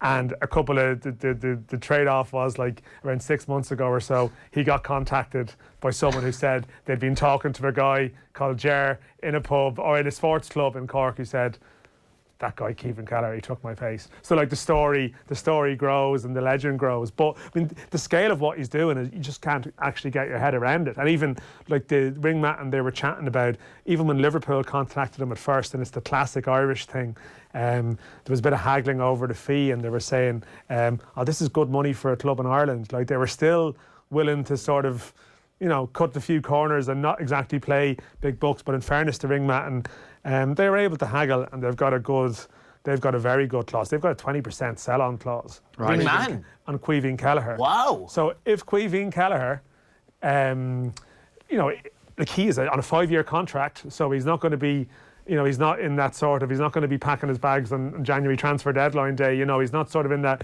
in that position where he needs to be in a rush anywhere. But you can imagine with his stock that if he does ever decide, Alisson, yeah, like I'm not going to get behind him. What's his value at the moment? Like it's really high, and Ringmat and are in a Ringmat will be in the League of Ireland. Ringmat and are in a very, very good position. How did he get 20%? Because you like, I don't understand that well, but like I remember when Sean Maguire went, according to John Coughlin in the book, anyway, he really worked hard to haggle to 15. Yeah. 10 was agreed, and he haggled to 15. 20% is like... Well, I would suggest, and I don't know, I actually, as much as I was working on this, I don't know, I would suggest that maybe the fee that they got initially was quite small. Yeah. So, you know, you're more generous on the clauses. Because I suppose it's win-win if it ever comes to that situation where he's that much in demand. I suspect Ringmat, and if he looks like he's ever going to be sold, they'll have a knock on the door and they'll try and do an agreement on the clause, which is what happened with Cork City and Kevin Doyle and Shane Long, where people will come and negotiate on the clause. But in fairness, it's a great story.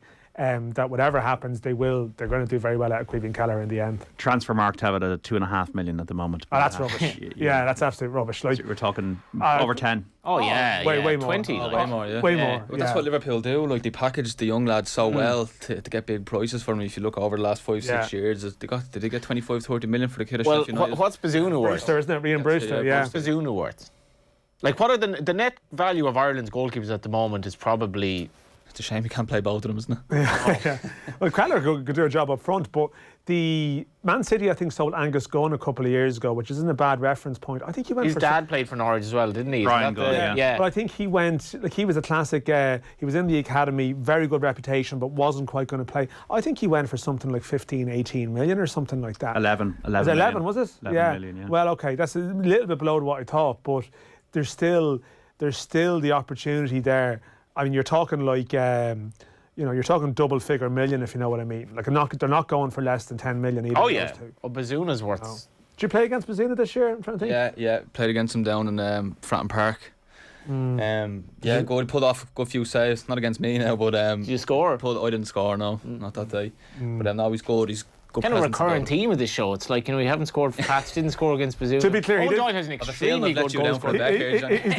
He's an extremely good goal scorer. There's one person in this room who scored a goal in League One in 2022, and it's not me, and it's not JD. you. Definitely not JD. No. But it was Owen against Rotherham in his last game, to be fair, where I presume Ogbenny was probably involved in that game, was he? Or? A few Irish lads, young Coyote. Oh, Joshua Coyote, yeah. As well, and Sadlier came on as well that game, yeah. We have an update from the Brentford and Newcastle game. This is from Nigel Bidmead.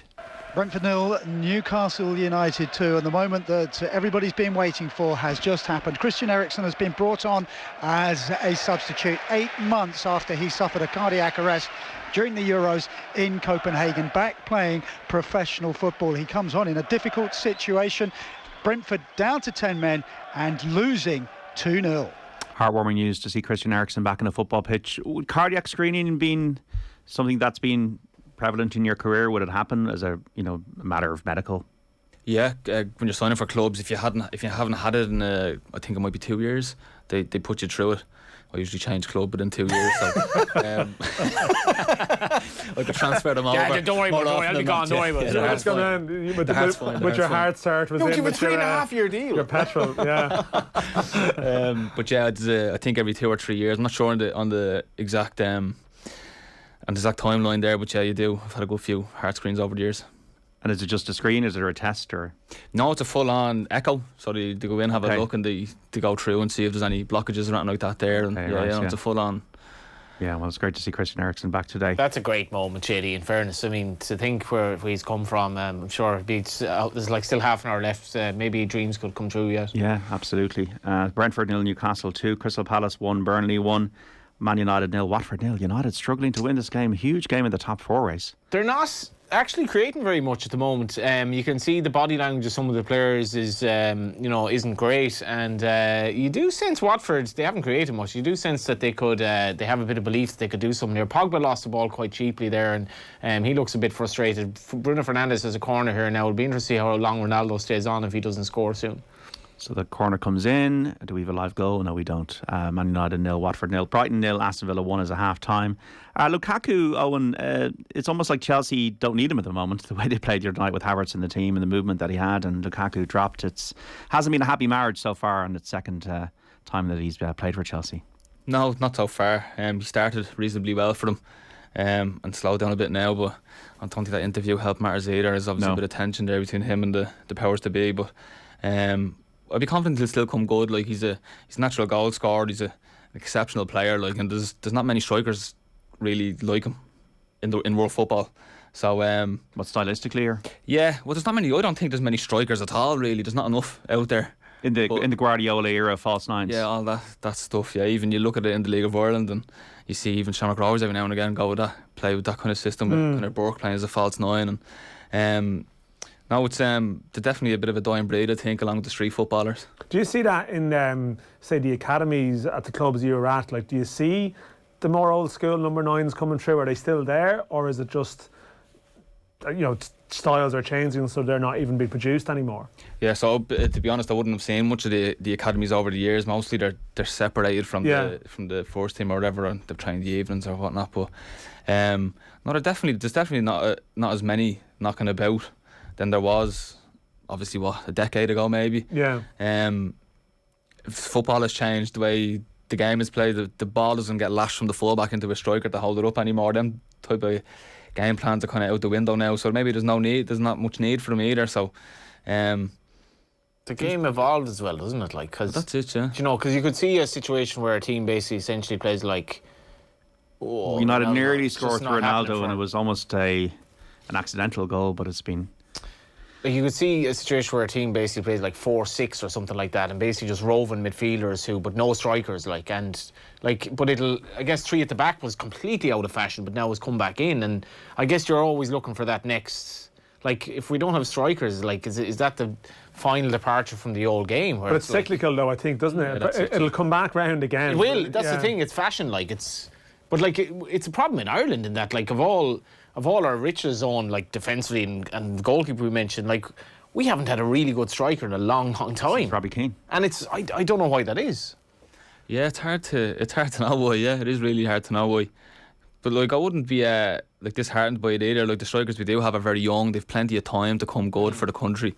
Like young Ida's playing Premier League football at the minute, obviously suffering with a bit of an injury, and Troy Parrott's playing well at the moment, but he is playing, like, obviously third tier. Yeah, he's doing well. I played against him early in the season, and he was a handful. He was a handful. To be honest, though, when I was playing against him, he was more of a 10 than an out-and-out. What is his position, actually? I don't know, but he needs to make his mind up on it and stick to it. That's my theory on him. Like, I'd love to see him as a 9. I think his finishing's good enough, and he's got good strength, and that he's good in the air as well. I'd prefer to see him on there. He's obviously very, very good in the ball, so he wants to drop deep and get involved and do all that. But the game I played against him, he might have been utilised as a 10 to do that. So it's not me criticising him either. It's just I'd like to see him be playing on the shoulder more. Do you think is that a danger for him, that he ends up just falling between two? You need to have that identity in terms of establishing yourself, and he ends up sort of falling between the two. Yeah, but he'll figure it out. Like, he will figure it out, and he'll get that. What'll happen, I'd imagine, with him is that he'll have a half a season where he'll score a load of goals in the 9 or in the 10, and they'll go, right, that's you now, you know what to do, type of thing, and it'll click, because he's very talented. How do you feel Liverpool and Chelsea's going to go tomorrow? Liverpool, 9 wins in a row in all competitions, got the bit between their teeth. Diaz has been a good addition. Van Dijk seems to be playing as well as he was before the injury. Yeah, I'm obviously looking at the Liverpool win there. Yeah. I'll be tuned in for it definitely. But they've been very good recently, Liverpool. I think Chelsea as well. There's a bit of luck hanging over them as well with Abramovich and stuff, with the possible sanctions and stuff. I think Tuchel's come out with a couple of comments there the last couple of days saying it. The lads have been talking about it and that. So it'll be an interesting game. Looking forward to it. They've just looking during the week, JD. For every 2 goals Liverpool have conceded in the league this season, they've scored 7. Well, that's incredible. It's like Salah is on 19.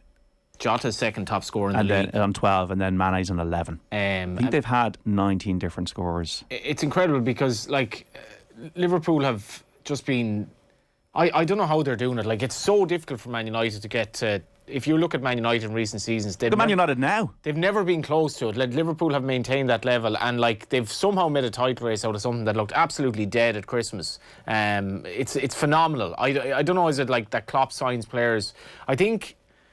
His character vetting of players must be just really, really good. And clearly this is not the case at Man United, but he must know he's not coming into my dressing room, that lad, and he must sign players that he knows will fit into the kind of spirit of the dressing room. I don't know if does that make sense. Is that like a thing now where I'd always be wary of, like, when a player signs to your club, you're always like, well, how many other clubs does he have? And, like, is there any sense that he mightn't be the best influence? Yeah, well, if you look at Liverpool, the recruitment, and they're actually losing the main man there, I think, this season. Has been exceptional. I think there's a bit of a saying going around Liverpool where they don't sign superstars, they make them. That's what they kind of say there. I know they're big into stats, but, like, there's more to it than that. Yeah, there is. Yeah, I know they've actually got a couple of rocket scientists in there as well, looking at directions lads move after they pass the ball a certain direction. I was reading stuff, I think it was in the UK Times, where they all were wearing headsets in the close season about, for taking dead balls and, like, to get in a certain space. Yeah, it's they're very in depth with what they do. Yeah, and obviously very good at it. Very, very good at it. To turn Salah into what he's become. Mane, all of them, they've all done very, very well there.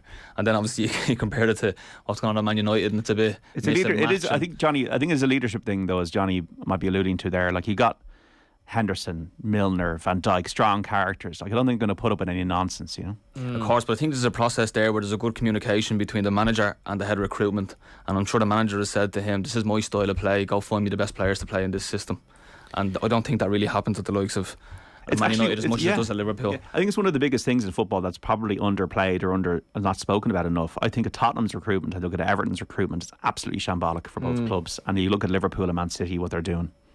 Now, I know they're the top clubs in the world, but like Tottenham, their record signing's gone, and Dembele, and Conte is so frustrated. I know they won today because Leeds are a shambles, but well, it's the thing with the Kelleher debate. I don't think this is mentioned enough. Like maybe Kelleher is exceptionally proud to be playing for Liverpool, and he's not playing every week, but it's an astonishing dressing room that probably only comes around once every decades, like, to have a team that's that good. He's playing with Salah, he's working with Alisson week in, week out. I don't know what the goalkeeping coaches are like, but I'm sure they're very good. Maybe he has a bit of loyalty to Liverpool as well. Maybe he's saying, I really, really love playing for Liverpool, as much as I'm not playing every week. And I know players like Eoin Doyle can change club every 6 months, but maybe he's thinking, I actually like this. But I think it is a thing. Like, it's like, I don't want to necessarily move on loan, or I don't want to leave Liverpool. Like, but I think the thing with Kelleher is that he's almost got too good, like, to get to that stage where he's made himself the second choice, and which itself's the good achievement. Clearly, as part of that 5-year deal, I think there was. Kelleher alluded to it before.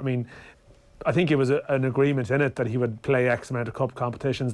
Klopp is staying loyal to him for tomorrow, but I got the sense that I think that he was probably told in the negotiations that this will be there for him. He would properly play in these competitions. But I'd say it's a challenging one for him, because he is, whatever you can debate it, he's definitely at one of the top 3 clubs in the world at the moment, right? In terms of, like, the dressing room environment and the players he's working with, and he's probably absorbing that. And it's just that balancing act that at 23, as you sort of said earlier, he's still young for a keeper. Maybe if he's 25 and he's still in the same situation, things come to a head. And you even saw Klopp's comments this week. He said something like, we're glad to have Caoimhin for as long as we can keep him. Like, maybe they know that unless something drastic happened with Alisson, they possibly know they're going to reach that point. But I imagine the life experience he's getting from it is incredible as well too. So I think it is a difficult one. I think you have to sort of walk in his shoes or whatever. And the fact they gave him a 5-year deal, and we talked about contract lengths earlier, there's a degree of statement of faith that comes with that as well too. That they're not giving him a 2-year and sort of seeing where it goes. maybe they have to hedge their bets and see. You never know if anything ever happened to Alisson in the next couple of years, if he lost of form. You want to have your succession plan there rather than not having one. But I think even you talk about loss of form with Alisson, I can't really see that happening. But what he is that every now and again he picks up injuries. Yeah, and so he could get a long term 6 months or something like that. And next thing, Cleveland will be playing week in week out for Liverpool in the Premier League. Chasing titles, unbelievable. Like I know, I've number 2. I've heard this. Number 2, yeah. I've heard this as well. Like, oh my God, Mark Travers. Like, how unlucky could you be to be around? Like, I mean, the same times. Like, any goalkeeper would like to be as talented as Mark Travers. Probably playing the Premier League sooner or later. Like, so his lot isn't that bad. And like, as much as it's great that we've these great goalkeepers, like, it's not all about being ahead of Kelleher or Bazuna. Like, Travers is going to have a good career as well.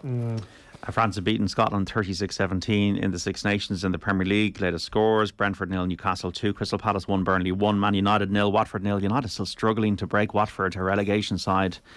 Down. Couple of changes, JD. At Old Trafford, yeah. Sancho's on. Rashford's come on, and Sancho. Rashford went over to talk to have a word with Pogba. A couple of the United players wearing gloves. I think it's 10 degrees today. I mean, I don't know. I watched yourselves and Shell's first game of the season, and it was, maybe I'm getting old here, it was absolutely Baltic. I was really hard and nobody was wearing gloves. It was like, this is a proper Dublin derby. Johnny Ward, School of Hard Knocks. You can't be wearing gloves in 10 degree heat. Like, why is he wearing gloves? There's no reason for this stuff. You used to slaughter Martin O'Neill, like, he's old school and all this. And you need old school values. But you sound like him. You sound like him when it comes to, what's wrong with a fella wearing a pair of gloves? You got any superstitions, Johnny? No, but like, why would you wear gloves when it's 10 degrees? It could be a superstition thing. Okay, fair enough. Yeah. Could be, yeah. Duffer wouldn't have taken kindly, I think, to lads wearing gloves. Why wouldn't? I think he'd have no problem with it at all. I actually don't think they would. It was really, really cold that night. Has Tim Clancy ever said about gloves in the dressing room? No, there's no talk about that. We need a new segment on Football Saturday. Johnny Ward's In My Day. What's In My Day? What's Clancy like? Brilliant. I knew when I played with him how good he'd be as a manager. He just texted me there, funny enough, saying he's listening, so I better say nice things about him. But, he is a big fan. He's been on the show. You should watch Johnny on the FEI TV. Yeah. Just get into the party line stuff, This template here that I've wrote with him. But I knew when he was a player that he was going to be a good manager. He had a great eye for the game. He slags me a lot about I go on about the young managers, but Liam Buckley obviously orchestrated a 2-1 win last night. It's a big result for him. He's been around the game a long time, but I think there is a lot of talent there. Like, I think you don't feel. I'm asking you now. Do you feel any less informed or coached under Tim Clancy than coaches in England, for example? No, definitely not. No, he sets us up well. Yeah, good game plans and stuff. And the day to day during the week is brilliant. It's as good as you'll get anywhere, really. To go into games, so no, he's very, very good. Obviously, you see how well he done with Drogheda on such a small budget, and please God, he gets great success now. Have you any message for him now that he's listening in, or just wishing him the best? No, I wouldn't mind Tuesday, Wednesday off. That'd be nice. Are you still going back to Liverpool a bit then? Yeah, it's mid-term break now, so the kids and Ciara are over with me for this week. So they go back next week for school. Yeah, until we get a house sorted. The carbon footprint. House sorted. Yeah. So that's straightforward. Yeah. Oh God, not ideal. He's on a day off here. Let's leave him off that. Yeah. Man United 0, Watford 0 in the Premier League. Teams are in for Everton against Manchester City at Goodison. 5:30 start. Jordan Pickford in goal for Everton. The back four: Seamus Coleman, Michael Keane, Mason Holgate and John Joe Kenny. We have Allen and Abdoulaye Doucouré in holding positions, with Alex Iwobi, Donny van de Beek and Anthony Gordon all behind Richarlison. For City, 4-3-3 as always. Ederson in goal. We have Cancelo, Diaz, Laporte and Stones across the back. Rodri, Gundogan and De Bruyne, and Sterling, Bernardo Silva and Phil Foden. These are the teams for Everton against Manchester City at 5:30. Was that just a blip for City, Owen, against Spurs last week? They'd won 19 out of 21 games in all competitions before that. Yeah, I think so. Yeah, every time they play a game, you just feel they're going to win 3 or 4-0. Right. They control the game every time they play. They're very good at what they do, I suppose you could say. Yeah. Will they win the Champions League? I think Liverpool win the Champions League. Right. Yeah. Interesting. Did you get to any of the big Champions League nights? I'm just trying to think, because you lived in Liverpool for a while, and you wanted to go. But how hard was it even with your schedule? Did you get to any of the premium games there? I'm trying to think. It would have been a couple of years ago, the good one against Dortmund in the Europa League. I think it was 4-3.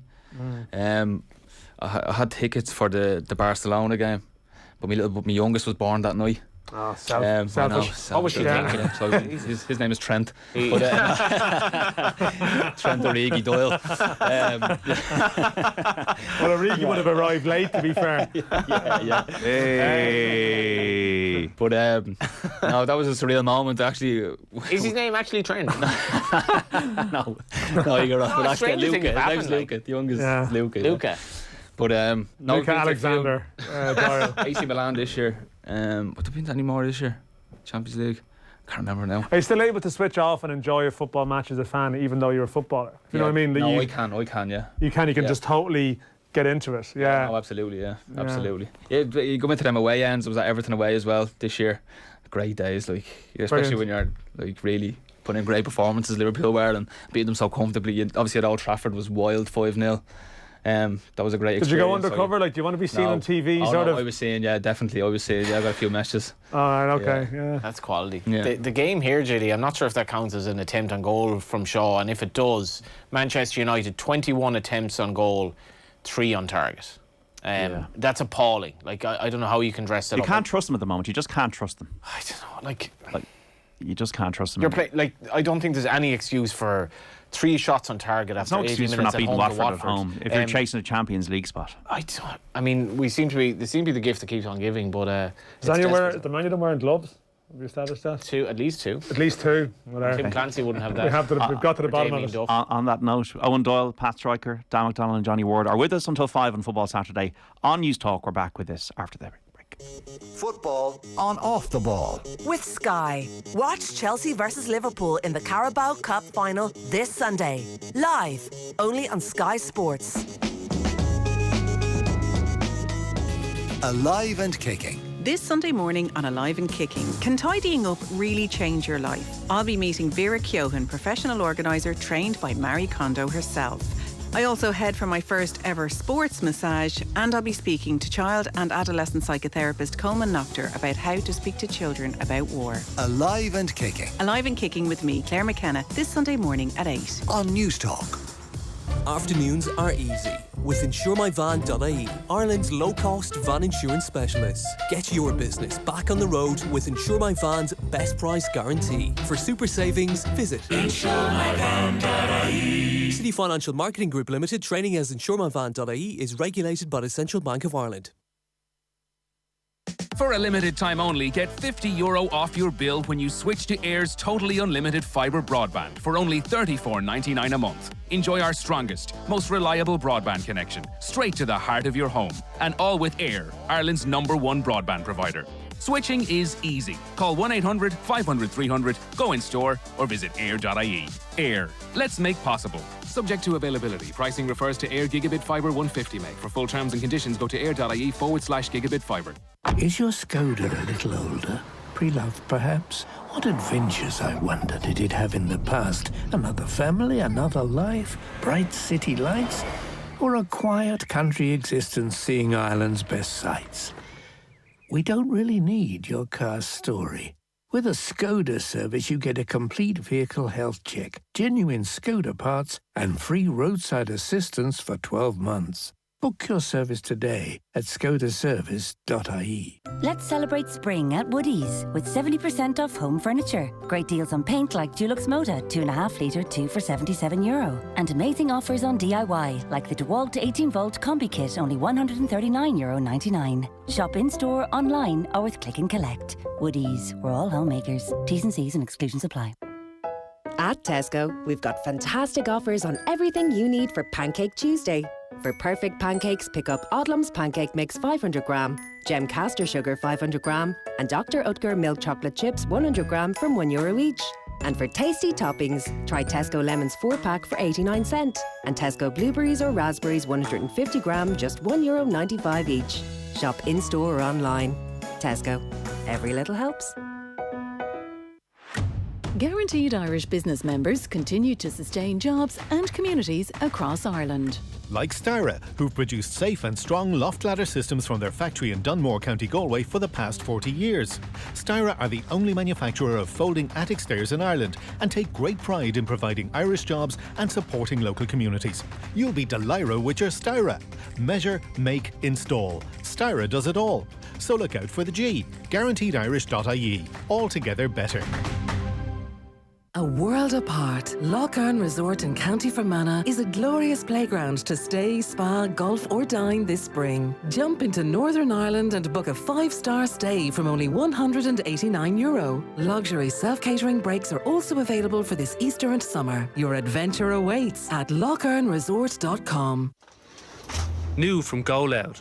Unusual Suspects tells the incredible tale of the 1993 Rochester Brinks heist. You can see the stacks of money bulging through the nylon. We'll hear the inside story of the FBI's investigation into the $7.4 million robbery. FBI are watching it 24 hours a day. The Irish priest of Manhattan, the IRA man turned comic book dealer, and an ex-cop.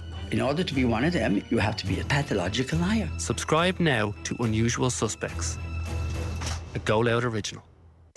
Football on Off the Ball. With Sky. Don't miss Everton versus Man City on Saturday Night Football. Live, only on Sky Sports.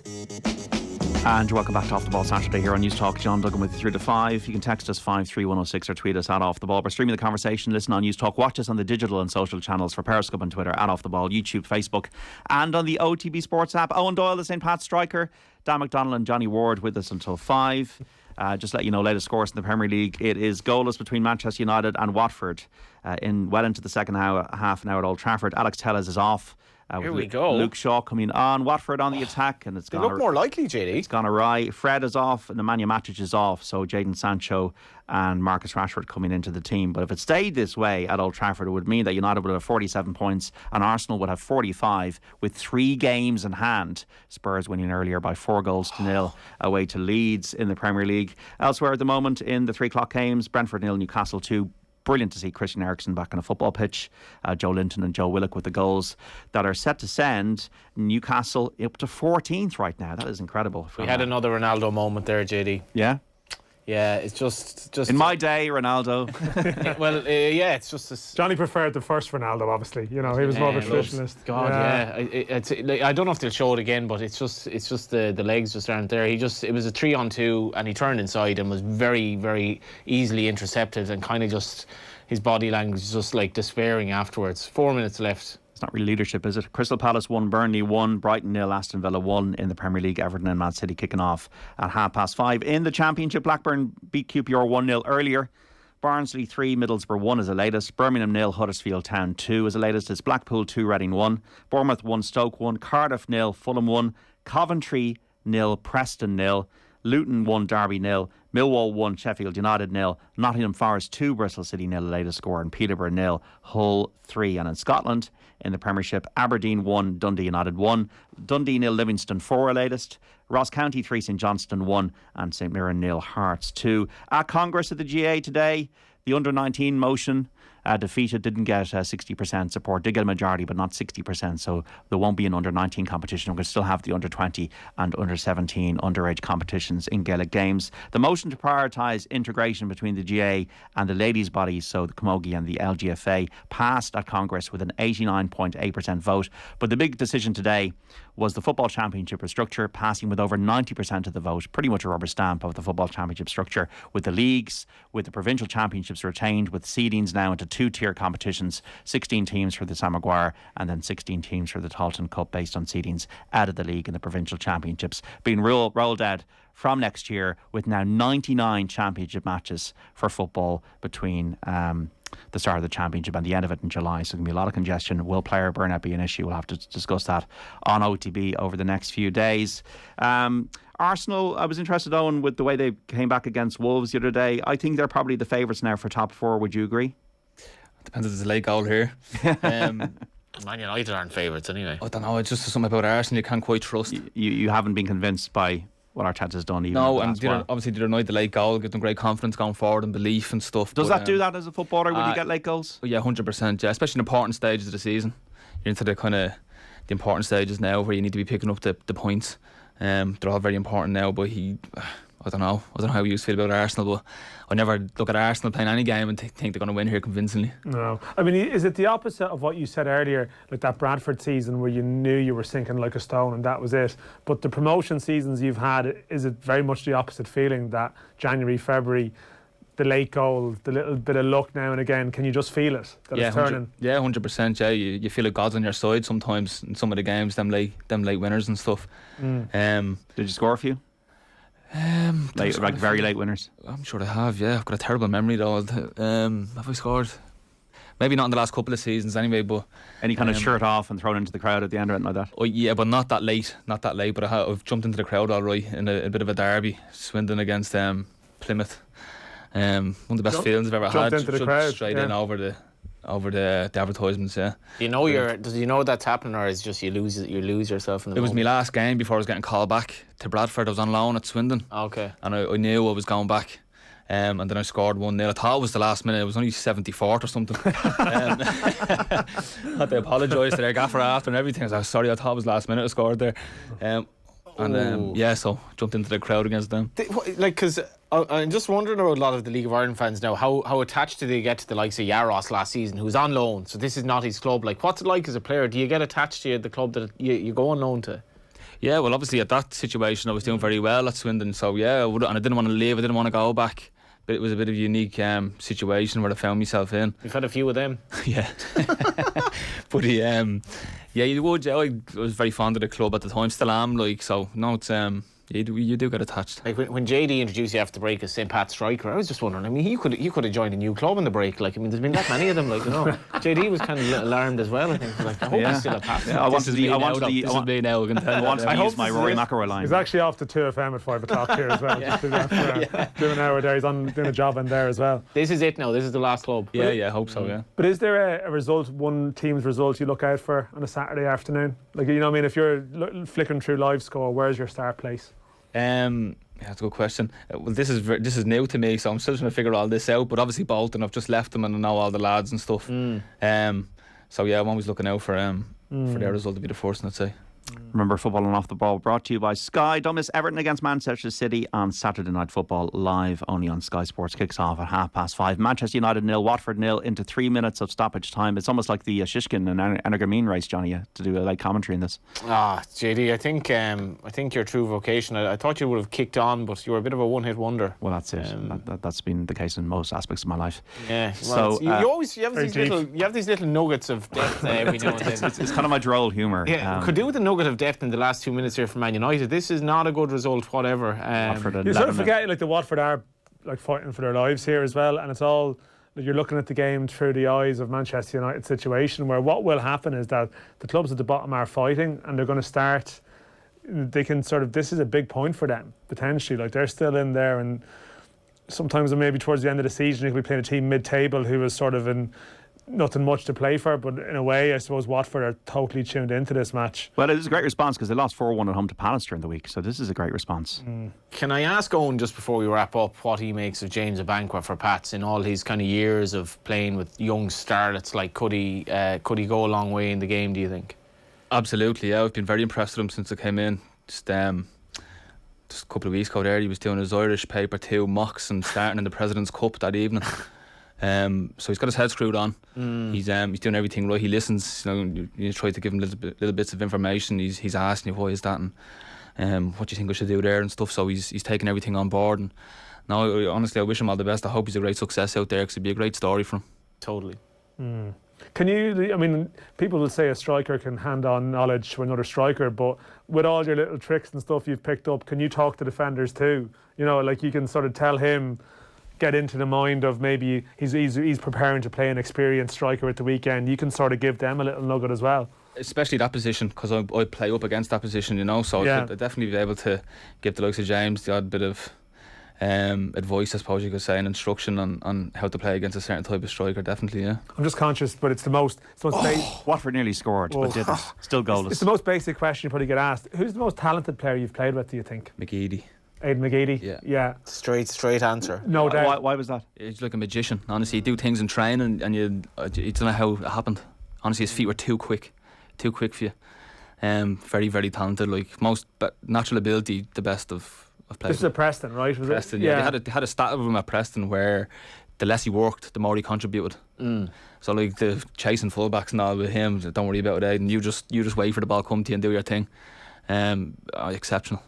Full time Manchester United 0, Watford 0 in the Premier League. A blow to Man United's hopes of getting into the top 4. Roy Hodgson, got to give him credit. Ronaldo looking around himself at Old Trafford there. The Watford fans very happy. 2 points dropped at home against a club in the relegation zone. Not good enough for Man United. No, I think the Ronaldo situation will definitely come to the fore now, and a lot of focus on him with the camera work there as well, just looking deeply frustrated. In fairness, the camera does find him after every result too, so there's probably other players looking unhappy and flustered as well, so that's part of the price of his... One other question for you then, who's the most talented player in the League of Ireland at the moment, do you think, or the most Eoin Doyle. Apart from Eoin Doyle. It'd be Jack, wouldn't it? Jack. Yeah. Because he played with him at Oldham, right? Yeah, I was with Jack at Oldham, yeah. You could have written a book around the Oldham situation, I'd say, as well. Yes, definitely, yeah. Maybe don't get lads in trouble. Maybe Dan will give you. Dan did the Keith Gillespie book. He could do a book if you're that way inclined. I'm sure it'd be far more interesting book than say like a book about somebody who played at the top all his life, because you have actually stories you can relate to. Talking about the Oldham story. You're talking about me here. God, no. The Oldham story. To go to sleep and say that be about it. The Oldham story is like it's a sad one. There's 23rd. They're going to be out of the Football League now. Well, John Sheridan has sort of got them going a bit again, but yeah. Ex-Watford manager, of course. It is Brentford 0, Newcastle 2 in stoppage time. Crystal Palace 1, Burnley 1, Brighton 0, Aston Villa 1. Now, that game was delayed because of traffic issues around the Amex Stadium, so that is the latest score 65 minutes in. Everton against Man City is a half-5 start. Villa 1-0 up. It has finished Crystal Palace 1, Burnley 1 earlier. Leeds 0, Tottenham Hotspur 4. Coming up to the closing stages in the games in the Championship. Blackburn 1, QPR 0 is a full-time. Barnsley 3, Middlesbrough 1 at latest. Birmingham City 0, Huddersfield 2 is the latest score. Blackpool 4, Reading 1 is a result. Bournemouth 2, Stoke 1 is the latest. It is Cardiff 0, Fulham 1. Also latest scores in stoppage time. Coventry 0, Preston 1. Luton 1, Derby 0. Millwall 1, Sheffield United 0. Nottingham Forest 2, Bristol City 0. And it is finished Peterborough 0, Hull 3 in the Championship. In Scotland, in the Premiership, Aberdeen 1, Dundee United 1. Dundee 0, Livingston 4. Ross County 3, St Johnstone 1. And St Mirren 0, Hearts 2. And in the Six Nations earlier today, there was a win for France against Scotland. They came through in an excellent performance by 36 points to 17. England and Wales have just kicked off, and England already lead in that one at Twickenham by 6 points to 0. Coming up to the close of that. Eoin Doyle, St Pat's striker, absolute pleasure. Loved every moment of it. Thanks for coming in. No, pleasure's mine. Thanks for having me. Jeez, we never get that. Like Johnny and Dan, thanks for that. We're getting have to leg it post show to a match I'm playing, booking. No, that's somebody else. So, John, that's actually a private message. Loving Eoin Doyle, great insight into the life of a pro footballer. His stories are top class. He's a natural, has a career in media when he stops playing, says Jimmy in Dublin. There you go. Johnny, you're not here next week. Owen's in. Uncle Jimmy. In this desk as well. Yeah. So, full-time results coming through from the Premier League. Just to finish, we have... Brentford 0, Newcastle 2 is still going on, so that's going to be a win for Newcastle. But Man United and Watford drawing 0-0 is the big story from the Premier League today. Thanks so much for joining us on News Talk between 1 and 5 this afternoon. I hope you enjoyed the show, and just don't forget that Will O'Callaghan is in the chair tomorrow between 1 and 7 for Off the Ball. We're going to have regular updates on Ireland Six Nations game against Italy from James Downey and Mallow Kelly. There'll be commentary as well at the Premier League match involving West Ham and Wolves with Jessica Farry and Keith Tracy. We'll also have reports from the GA matches between Kildare and Dublin and Limerick and Cork. That's also the best of the Sunday paper review as always. So be sure to join us tomorrow for some great commentary and conversation. If you missed any of OTB Football Saturday with Eoin Doyle, Dan McDonnell and Johnny Ward, you can find the podcasts of our content on the OTB Sports app. Search OTB Sports in your app store now to download the app for iOS and Android, or listen back wherever you get your pods. Thanks so much for listening to the show this afternoon, and we'll speak soon. Bye-bye. Give my ball any autographs. I'll give you a move for the perfect